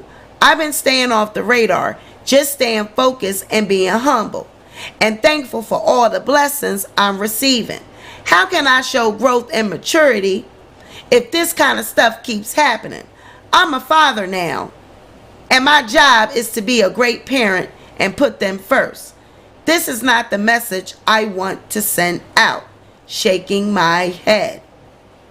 Ray J was not happy to see his name back in the headlines following his former manager's claims. However, he did not confirm whether the alleged tape exists or whether it does not exist.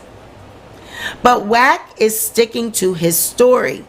On Tuesday, he claimed that he spoke with Kanye about the unreleased tape and promised to hand it over to him. "Great convo. My word is good. I'll get it right to you, bro, like I said I would. He wrote alongside a photo of Ye. I appreciate your call. Good hearing from you. Now,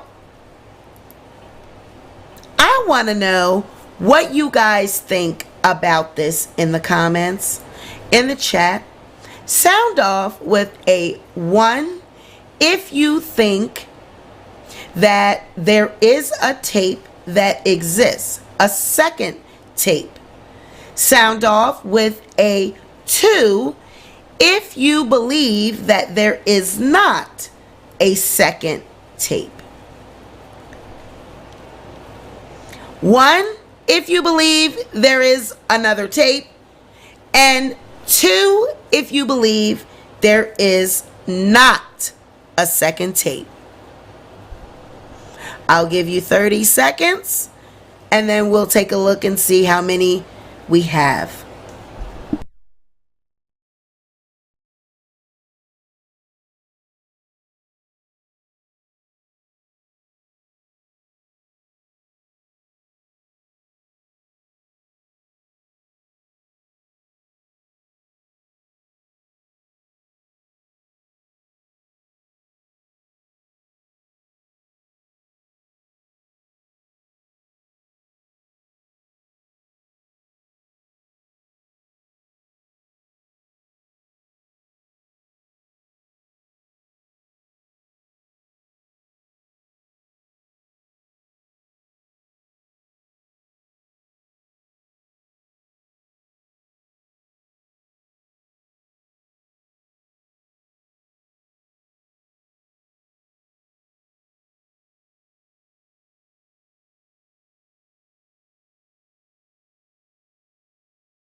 All right, so it looks like we got a few people that participated, and it looks like most of it is ones. We got 1, 2, 3, 4, 5 ones and 1, 2 that believe that there is another tape. And Red Hot Unfiltered says he loved this type of attention. Hey, boo. Thank you for joining. Thank you for stepping in. Red Hot Unfiltered in the chat. You guys go on over and subscribe to Red Hot Unfiltered. She's another YouTuber out in these YouTube streets. Excellent content. Go on over there and check out her channel. And be sure to subscribe. Tell her that the Sweet Pea Diary sent you. Yeah, but a lot of people, oh, what is that noise, child? That's my goddamn audio. A lot of times, I told you guys, I don't be using StreamYard when I do these lives. And I have a separate feed for my microphone. And each slide that I play also has an audio. My camera also has an audio. So when I switch in and out of things, if I don't mute certain things, it makes that echo noise. And I hate it. I try to be quick with it so that you don't always hear it. But I've been drinking, so my reflexes have slowed down. Oh, thank you, Red Hot. Yeah, I've been drinking. This ain't juice. This has been, and it's giving. I'm done with it. It was filled. So, you know, I've been drinking, and now my reflexes have slowed. I can't hit that button as fast as I was in the beginning. Y'all see my little cube is not floating up there in the corner. I done got lazy and said, F it. Child, I done got comfortable.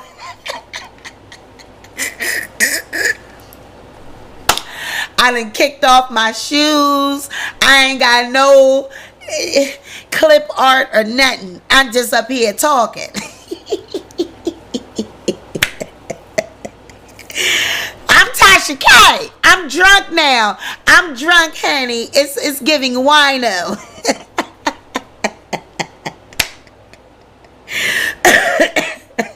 That's the thought juice, right? You shut up, Purple Nemo. Leave me alone. I can drink every now and then. I deserve it, child. The damn neighbor killed my dog. I'm grieving, okay? But I don't know what I feel about this story. You know, I know that Kim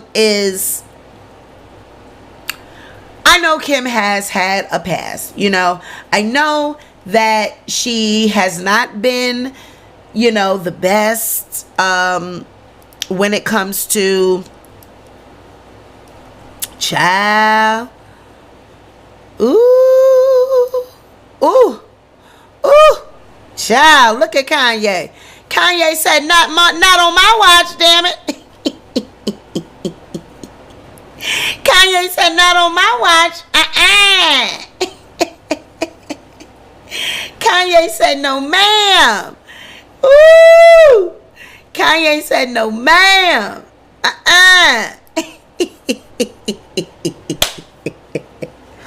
But I know that Kim and Ray J, that tape that we saw, it was giving, they was doing the do. Okay? They was doing the do.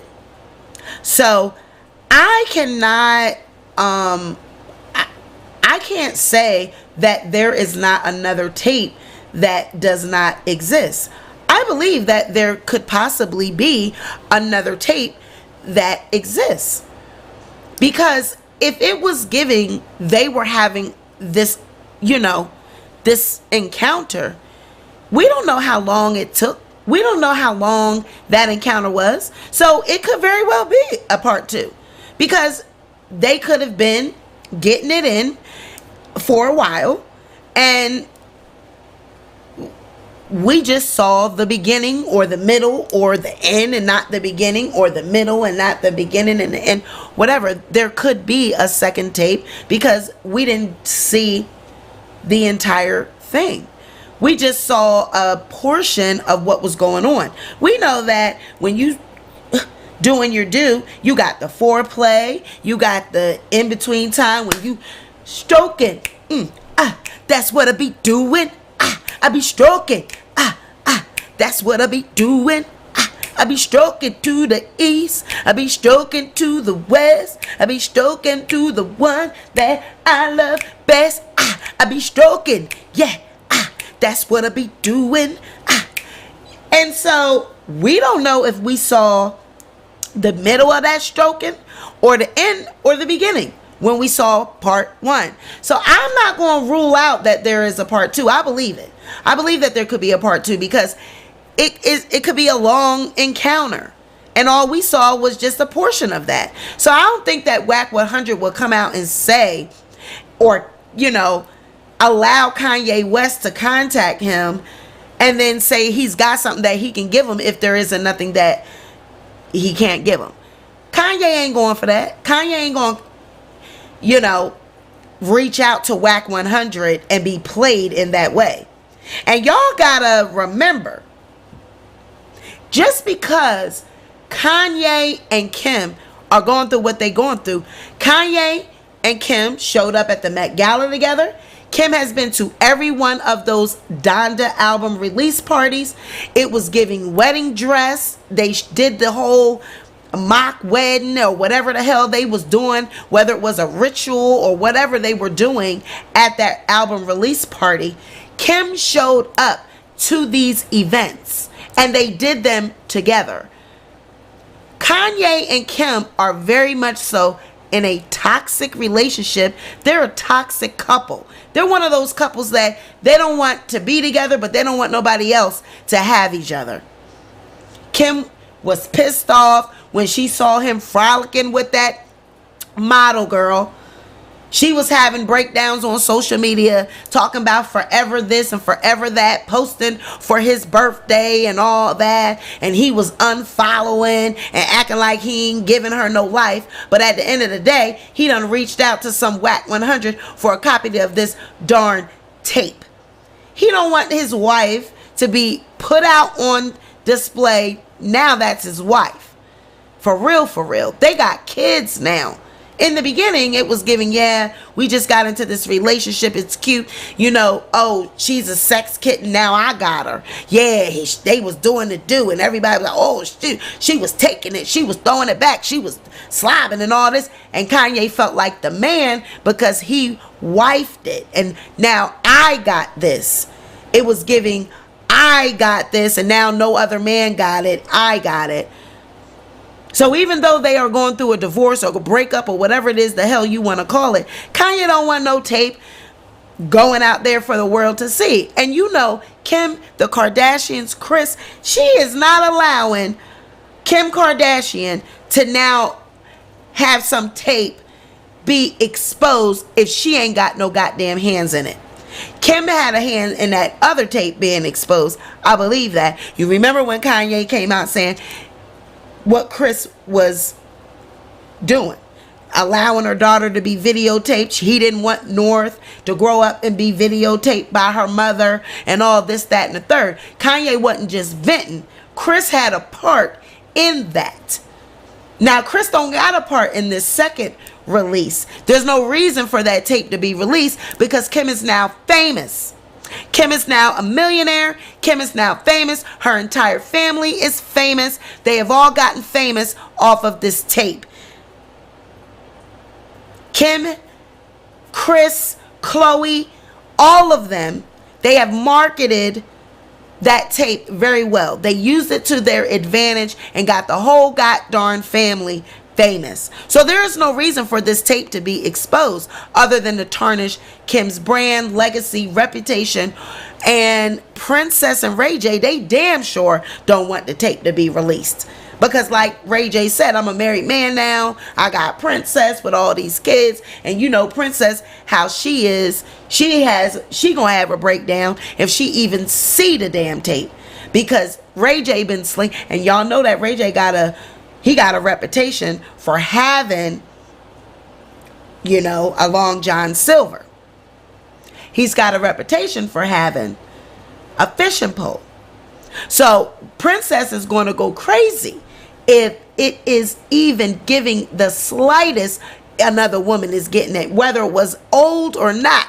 She gonna have a heart attack if she were to see another tape of Kim Kardashian and Ray J doing the do, because now it's got a reminder that there have been other women that have been with Ray J, whether or not it's been old and in the past, women that have been married and women that are now with men that got reputations for having Long John Silvers, and they're strung out over the Long John Silver. They don't want nobody to see that Long John Silver, whether it is old or not. They don't want that narrative out there. They don't want that tape out there. So Princess will go crazy if that tape were to be exposed. Purple Nemo says, if that video gets exposed, someone's going to get sacrificed next month. There is a lot of allegedly, okay, we got to say allegedly, but there is a lot of that goes on. These rumors of, you know, sacrifices and what have you. A lot of that is rumored to be happening in Hollywood, but this tape probably does exist. At the end of the day, it is probably a tape that exists. I don't think that we're going to see it because Kanye is going to intercept it, and Wack 100 is going to just allow it to go digitally uploaded to Kanye's phone, file, or whatever. It's not going to get exposed to the world because Kanye is going to not allow that. They are now all famous. Their parents, you know, it's not giving anyone needs to get famous anymore. So nobody's going to see this tape. So you guys can stop drooling and hoping to see Ray J's fishing pole. You just got to go and try to find that old tape and look at it that way. But you're not going to see it. Even if it is out there, we're not going to see it. Kanye's going to intercept that, and he's not going to allow that to be exposed. Period. That family is a dark family. The Kardashians give me very much so, you know, they give me that vibe that there is some type of dark magic happening over there. Kris is working with some type of candles. She's doing something. But Wack 100, brother, I encourage you to take it down. You know, that bravado and thinking that you got something on Kanye, I would encourage you to take it down. That family, Kanye, Kardashians, Kim, Kris, I would encourage you to take a step back. Back away from the mirror. Back away from the light. Wack 100. You don't got nothing over Kanye. You ain't got nothing over Kris. You ain't got nothing over Ray J or Kim. Because I'm telling you, at the end of the day, you'll come up missing before that tape is exposed to the world. It's just my thoughts on that. Lil Uzi Vert and JT. Now, recently JT was performing with her Carisha counterpart. They were doing a City Girl concert, and fans seem to think that JT is pregnant. Looks like maybe there was a baby bump that might have been seen. Take a look at this clip and you let me know if you think JT is giving preggo. Roll the clip.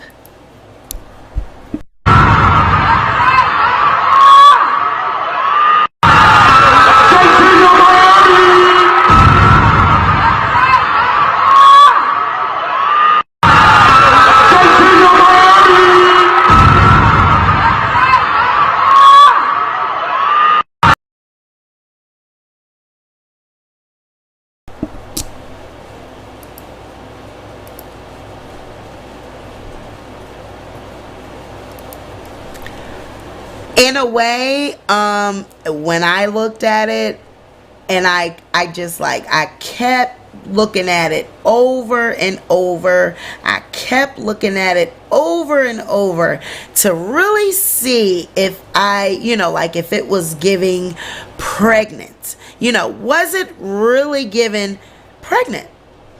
And I have to say, it kind of did look like she's pregnant. And then fans are also further speculating that JT is wearing the morning sickness band on her wrist. That there is that, you know, that purple band with the little white piece in the middle, that they, in a recent selfie, she can be seen sporting this morning sickness pregnancy armband, wristband. And I have to say, if you piece all that together, it does look like that. We'll look at that really briefly. And it is giving that. So let's take a look.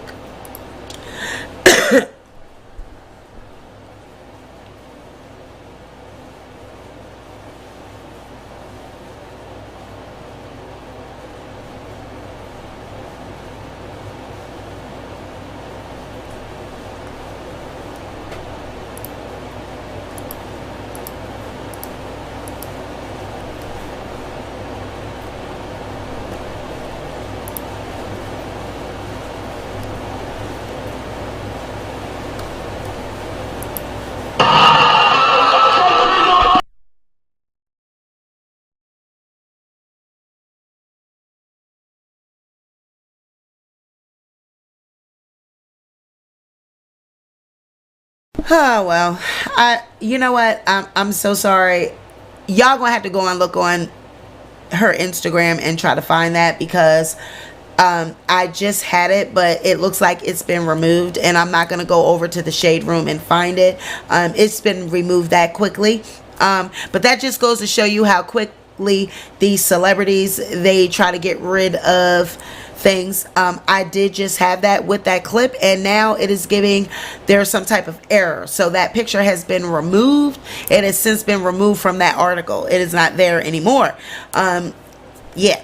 So really what it was a photo. I do have the photo of the pregnancy band though. I'll show you that. It's called the C band. So I'll show you that, because honey, they done removed it. So this is the C band. It is like this little purple thing, and if you take it out and put it around your wrist, and that little white, I guess that little white piece in the middle, it is supposed to help you with morning sickness, and it even comes with some lozenges that you're supposed to suck on and chew on, and that's supposed to help you with morning sickness. JT has not really come out and said that whether she is pregnant or not. But here's what this article says on BCK. So it says, is JT of City Girls pregnant?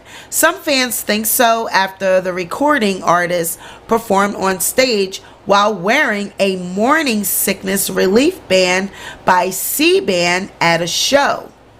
JT took the stage this past weekend while wearing a blue jumpsuit. Some fans noticed the performer's stomach and speculated pregnancy. The verdict appeared to be out, however, after one fan noticed JT's morning sickness band. JT really let Uzi get her pregnant, one Twitter user said in reference to Lil Uzi Vert. Another fan tweeted, JT pregnant and watch her deny it. It would not be surprising if JT were pregnant and kept the news a secret. Fellow City Girls band member Young Miami, after all, did not immediately reveal her expectancy of a child with producer Southside, despite public speculation. I've been going back and forth to share this moment with my fans, Young Miami said upon deciding to share the news of her expectancy with fans. But on my terms, the recording artist explained. I want this journey to be nothing but positive going forward, and I wanted to share this with y'all. No one knows what is best for me but God, and this was just his timing for me. And then I guess they just got JT, got all this shit posted on her Instagram. She's now everywhere with models, Sierra. This was New York Fashion Week. And the girls can be seen with Sierra and Winnie Harlow. So to be honest with you though, I know Carisha is dating Diddy. You know, everyone is talking about how Carisha is dating Diddy. I'm just feeling like the City Girls are now getting into Hollywood. Okay? I feel like they've reached a milestone where they are celebrities. They got a certain level of fame and notoriety, and now they're entering into Hollywood, and they're doing the Holly weird. It's giving Holly weird. If you pregnant, girl, just come out and say you're pregnant. It is no reason to hide it. It's no reason to give. And you wearing a band, a pregnancy band, and you don't want to tell people you're pregnant. You don't want to tell people you're pregnant because it's Lil Uzi Vert, and everybody knows that he abuses you verbally on social media. So if he's abusing her verbally on social media, can you imagine what may be allegedly going on behind closed doors? A person doesn't just abuse you verbally in public. There's probably things going on behind closed doors, and JT doesn't want to be dragged for the decision she's probably made to get pregnant by Lil Uzi Vert. That means that you're not strapping up. You guys are not having protected sex. You're not using a condom when you are engaging in sexual activity. And I mean, I get it. You're an adult. You're grown. You're a woman. You're a grown woman at the end of the day. And if that's your boyfriend, you can do whatever it is you want. But I am always fascinated with these celebrity women that get in these relationships and they get pregnant at the drop of a dime. Just like DaBaby and Danny Lee. How did you just get in this relationship? It was a wham bam thank you ma'am in front of all of our eyes, and you wind up with a baby. It's giving you just raw dog, no strap up, just raw dog from the start. So as clean and dainty and pristine as they like to present themselves to all of us, it's giving dirty to me. Girl, no condom, no rubber, no nothing, no safe sex, no protected sex. Just do what you want to do. Do what you want to do. Now I'm pregnant. I mean, the type of lifestyles that they live in the fast life, smoking, drinking, partying, you know, being in the fast life.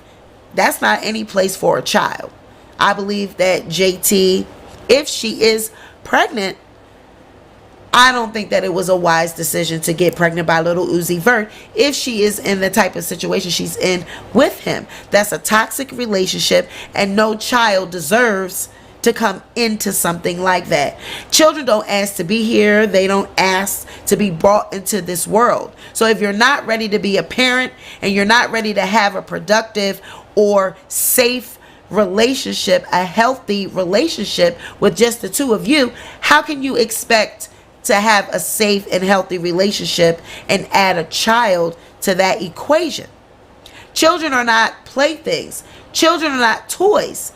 Children are not Birkin bags. Children are not credit cards. They're not something that you can just rip up and throw away when the timing is right. They're forever. Emotionally, physically, and mentally, they need to be taken care of. Just, you know, having money and fame is not going to be sufficient. They have to be mentally and emotionally able to be taken care of. And the parents have to be equipped with those materials. So if you don't have the emotional capacity to have a healthy relationship just with the two of you, how do you think that you're going to be able to add a child into that equation? That's just my thoughts. I believe that it is an immature relationship. The two of them are very materialistic, very superficial.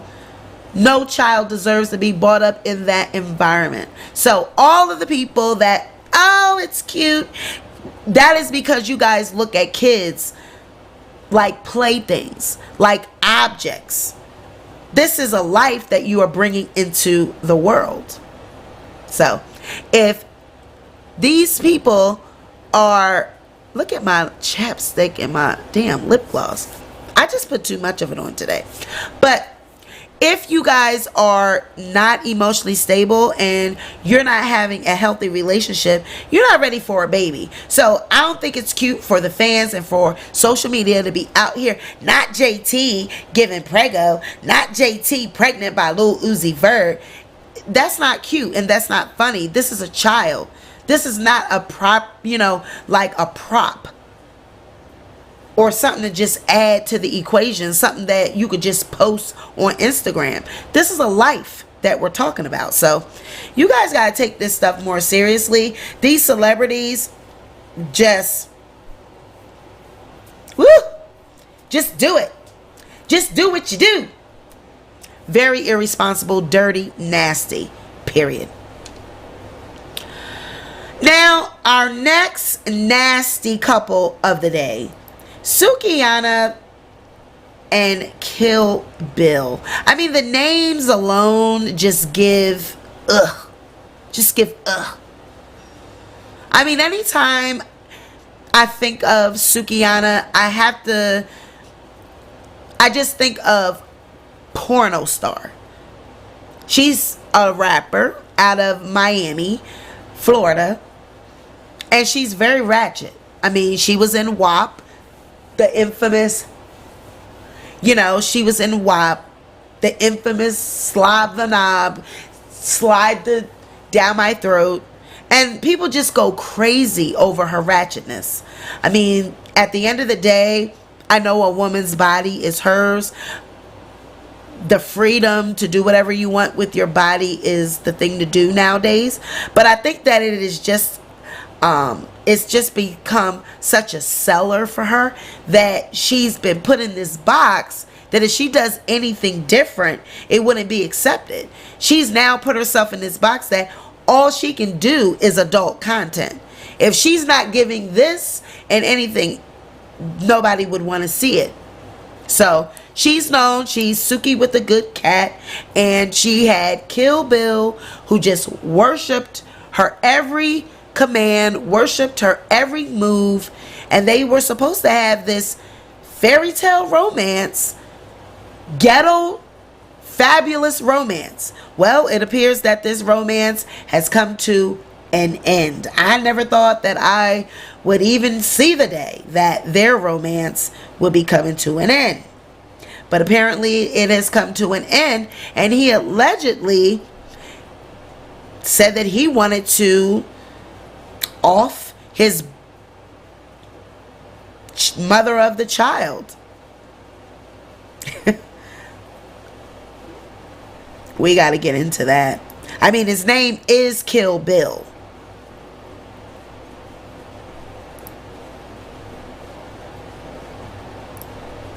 During a heated argument on Instagram Live, the Love and Hip Hop Miami star exposes her on and off again boyfriend for allegedly putting a hit out on the mother of his child. Ace Showbiz reported, Sukiana and Kill Bill's volatile relationship is once again put on display. Having often unashamedly shown their affection to each other on social media, this time the on and off couple showed the ugly side of their romance. On Monday, September 20th, Bill, who is also a rapper, was on Instagram Live when he was involved in a heated argument with Sukiana. It was unclear if the reality TV star realized or not that they were on live, but she made a serious allegation against her boyfriend. The Love and Hip Hop Miami star was heard repeatedly asking her boyfriend to leave the house, but he refused, claiming that he has a share of the property. I paid $3,100 on the house, so he made this argument. Sukiana was adamant that the house is hers, though. Get the F out of my face, she yelled at Bill. Just leave. Get out of my effing house. Get out of my daughter's room. As the verbal altercation continued, Sukiana alleged that Bill put a hit out on the mother of his child. You said you hope your baby mama and your son die, she said, which her boyfriend denied. Tell them what you did. Tell them the truth, she further pressed him. Seeing this, social media users couldn't help criticizing the couple's toxic relationship. He made a threat like that to his own child and his mother, and you're still with him? A baffled user asked. Another similarly remarked, but you stayed with him. Seeing the alarm, a third urged Sukiana to leave him. And this is what she likes. If he would do this to his own child and baby mama like that, he would for sure do you. Move around quick. Sukiana confirmed she was dating Bill in March of 2020, but it was believed that they had been together since late 2019. In September last year, Bill surprised her with a proposal during an Instagram Live session. just 4 months later. However, the reality TV star hinted that they broke up, as she announced on Instagram's story. "I've been single for a while now. I just don't be putting y'all in my business." They rekindled their romance not long after that.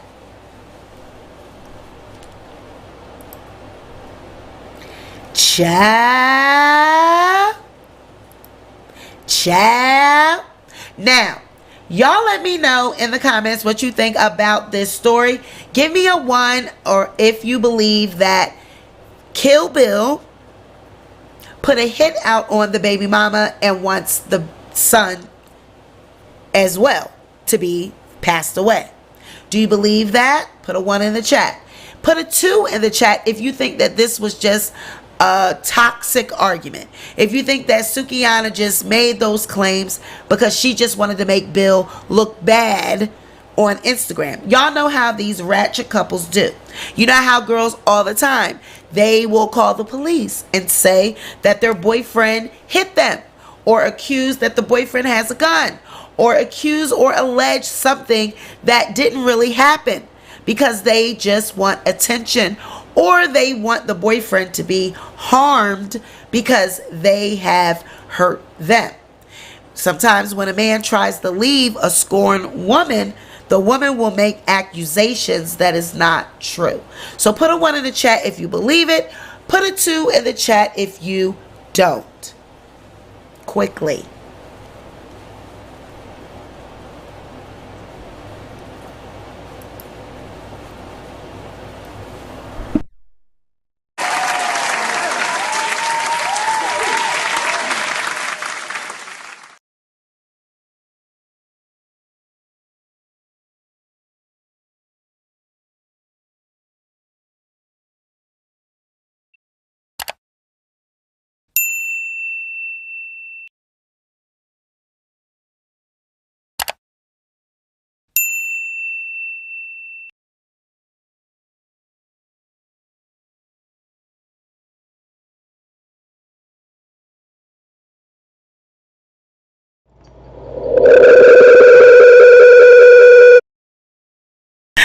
I'm so sorry, guys.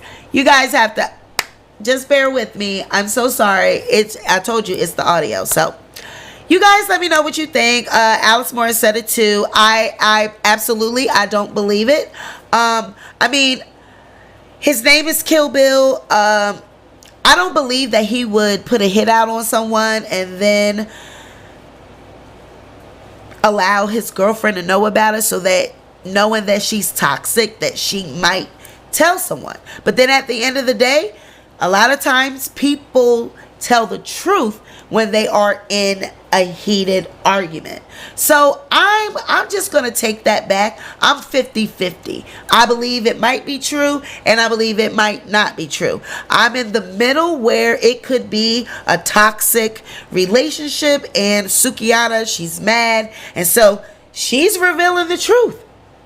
A lot of times when people are put in a corner and their back is up against the wall and you're arguing and you want this man out of your house, you just might say some things that they've told you in privacy. And it's just like, hey, why would you do something like that knowing that you could possibly set off an investigation? You guys know all the time that the FBI, the cops, they are always looking at social media. Don't think that they have not gotten a hold of this story and that they're not investigating this.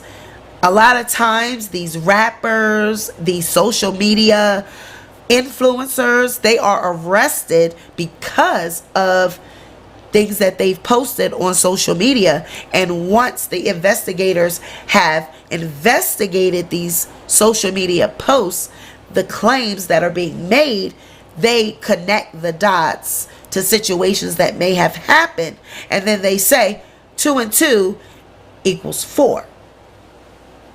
So we don't know. This could be true, it could not be true. But one thing I will urge young people, every time you put your personal business on the internet, do not think the FBI and the cops and whatever jurisdiction, whoever those police are in that jurisdiction, don't think they have not got wind of this and they are not investigating and they're not looking into these claims. They absolutely are, and this is how they always make arrests.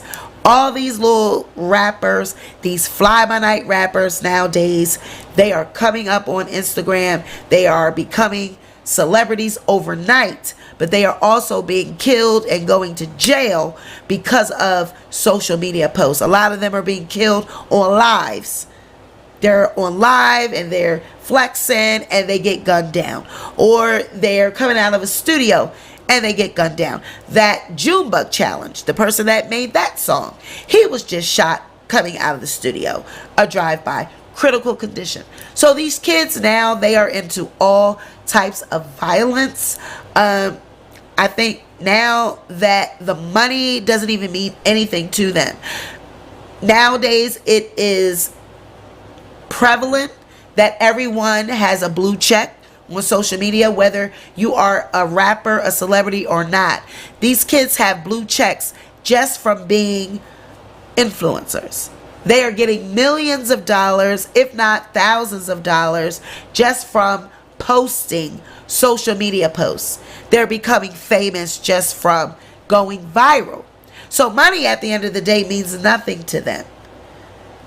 At the end of the day, it's all about content and shock value. So a lot of them are doing things. They're doing things for clout. They're doing things behind the scenes. And they're talking about it on their social medias. So it wouldn't surprise me if he did not have a bounty on her head. If your name is Kill Bill, you constantly brag about killing and taking lives in your rap songs.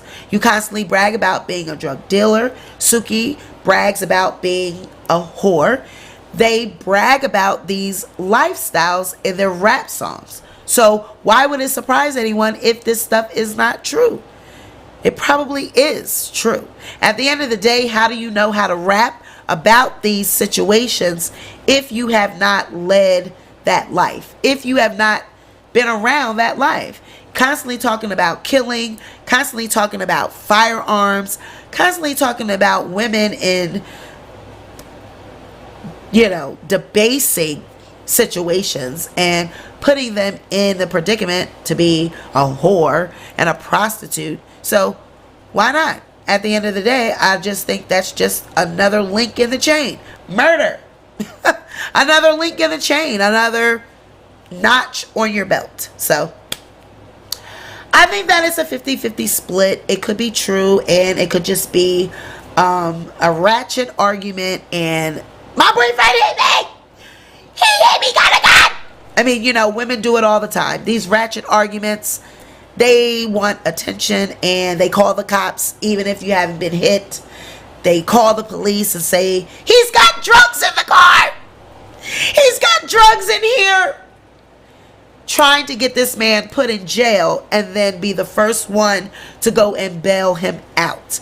Be the first one to go and see him after you've put him in jail in the first place. So this is just toxic. It's a toxic relationship. But what always saddens me is that there are children involved. Sukiana has children. I always see them on Love and Hip Hop Miami. I always see her kids. I see her calling them, saying that, it's going to be your day tomorrow. Mommy had to do a shoot. Mommy had to do a concert. And at the end of the day, what is mommy really doing?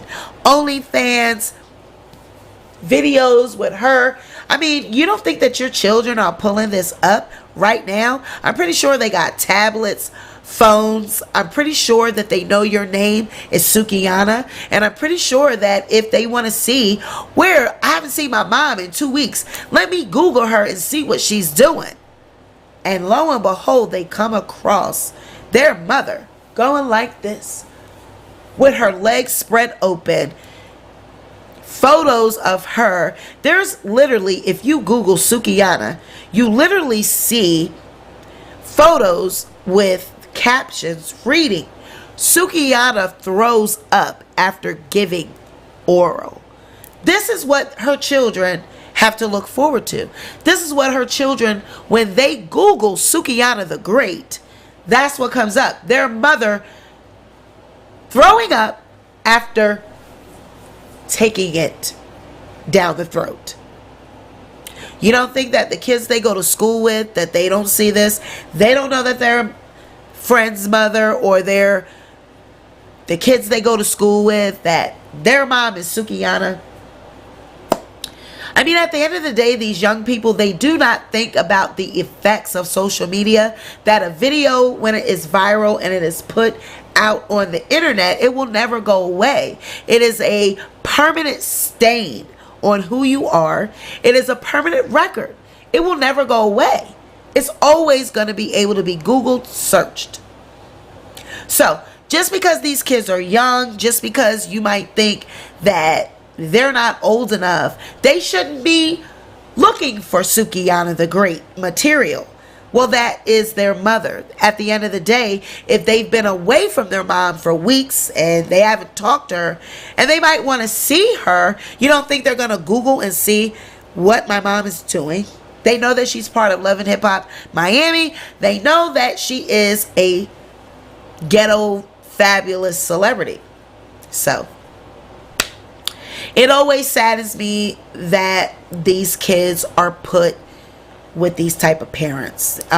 It's just going to be another vicious cycle of more black youth growing up in a toxic environment and not knowing how to become adults. When they become adults, not knowing how to have productive relationships, not knowing how to function in society as normal, healthy adults, because they look at the product, look at their parents. Look what they are a product of. A Sukihana the Great, a Kill Bill with gold all in his mouth. And this woman saying, I'm Sukiana with a good cat. I am Sukiana with a good cat. Just because you want to make money, you put yourself in this box, you'll never be able to get out of that. She'll never be able to make any other type of money if she tries to divert from this personality. And who knows, these kids these days, these girls these days, they want this hood celebrity status. They want to have surgeries and butt injections and breasts, because Suki got body now. I mean, she got body, odi. She got that. She gives the impression that she don't care what her persona is and what people are saying about her. So it's just sad. It's sad at the end of the day that the kids are in this type of environment. So yeah, very sad indeed. You know, I mean, what did the baby mama do to deserve a bounty being put on her head, other than probably child support? You know, Suki and Kill Bill, they are making money now, and maybe he doesn't want to pay child support. You know, I guess that's why he would want the son and the baby mama dead. He don't want to have to give child support. I don't know. But how much could it possibly be? They ain't making that much money. It's not millions, it's thousands. So how much money could he really be making? And how much child support could he really be paying? You feel me? So, at the end of the day, these kids, they are turned out by social media. You know, everybody wants to be an influencer. Everybody wants to go viral. Everybody wants to have a blue check mark. And everybody just wants to make it big.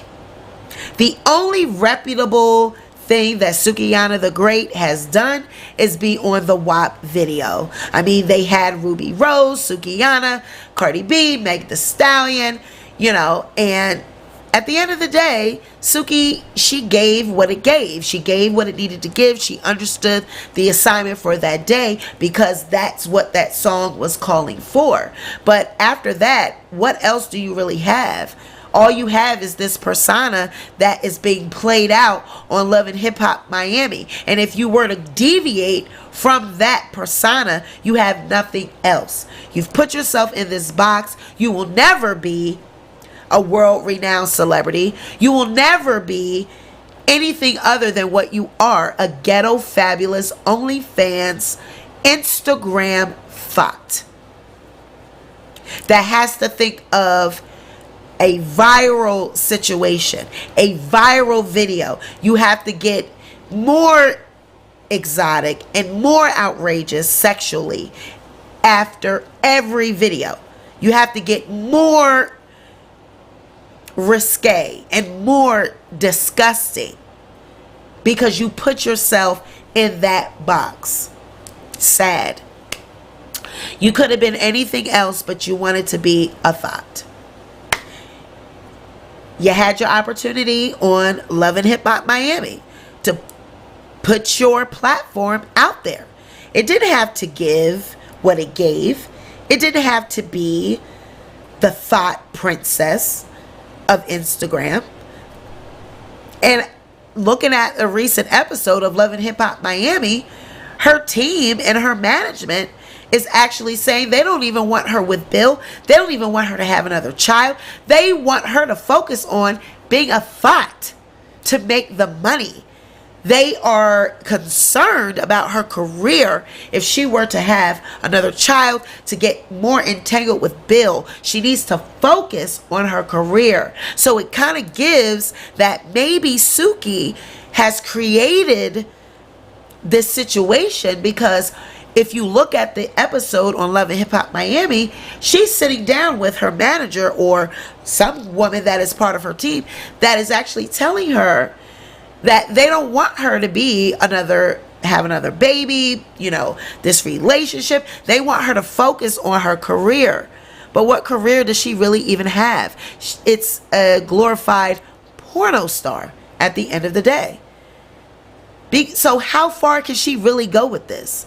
She can't go any farther than Instagram and viral moments.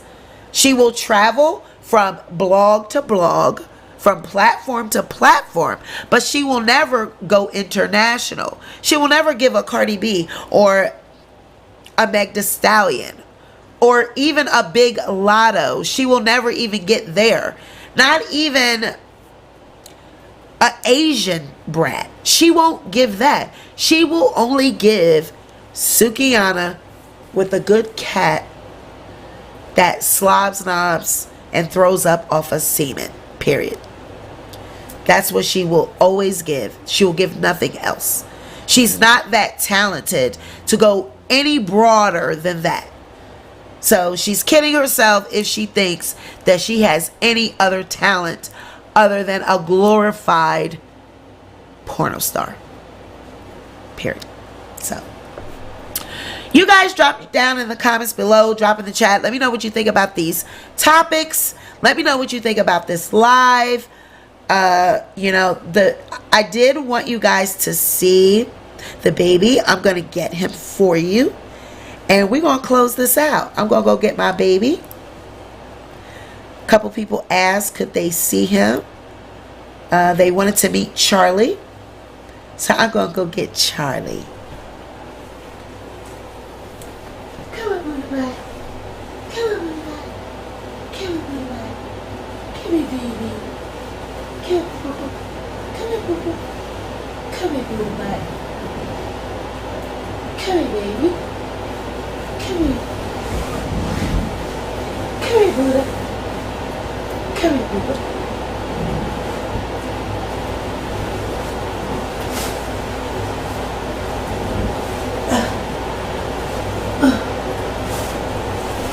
Ooh! Look at his. Ooh! Ooh! Look at my big baby. Look at my big baby. Look at my big boy. This is Charlie. Woo. He's sleeping. Look at Charlie. This is mommy baby.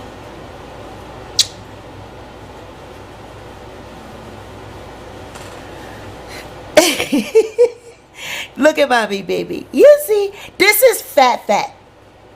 This is fat. This is Charlie. Say hi, fat.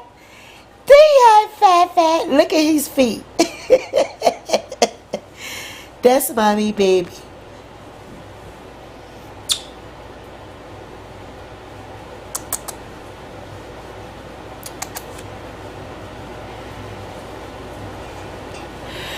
Woo! You see, mommy, baby? You see?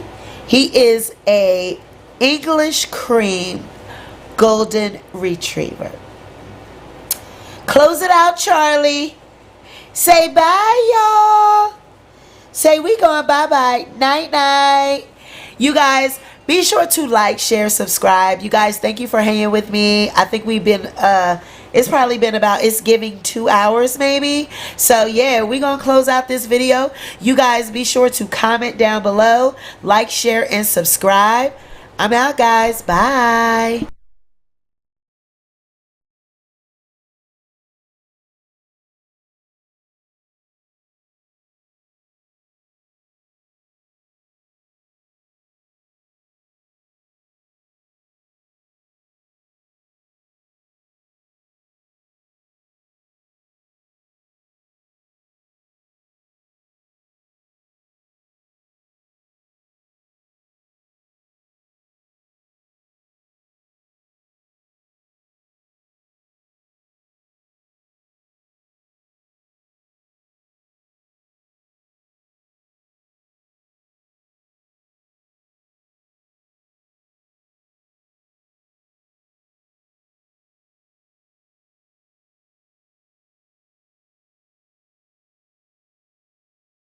Bye, y'all.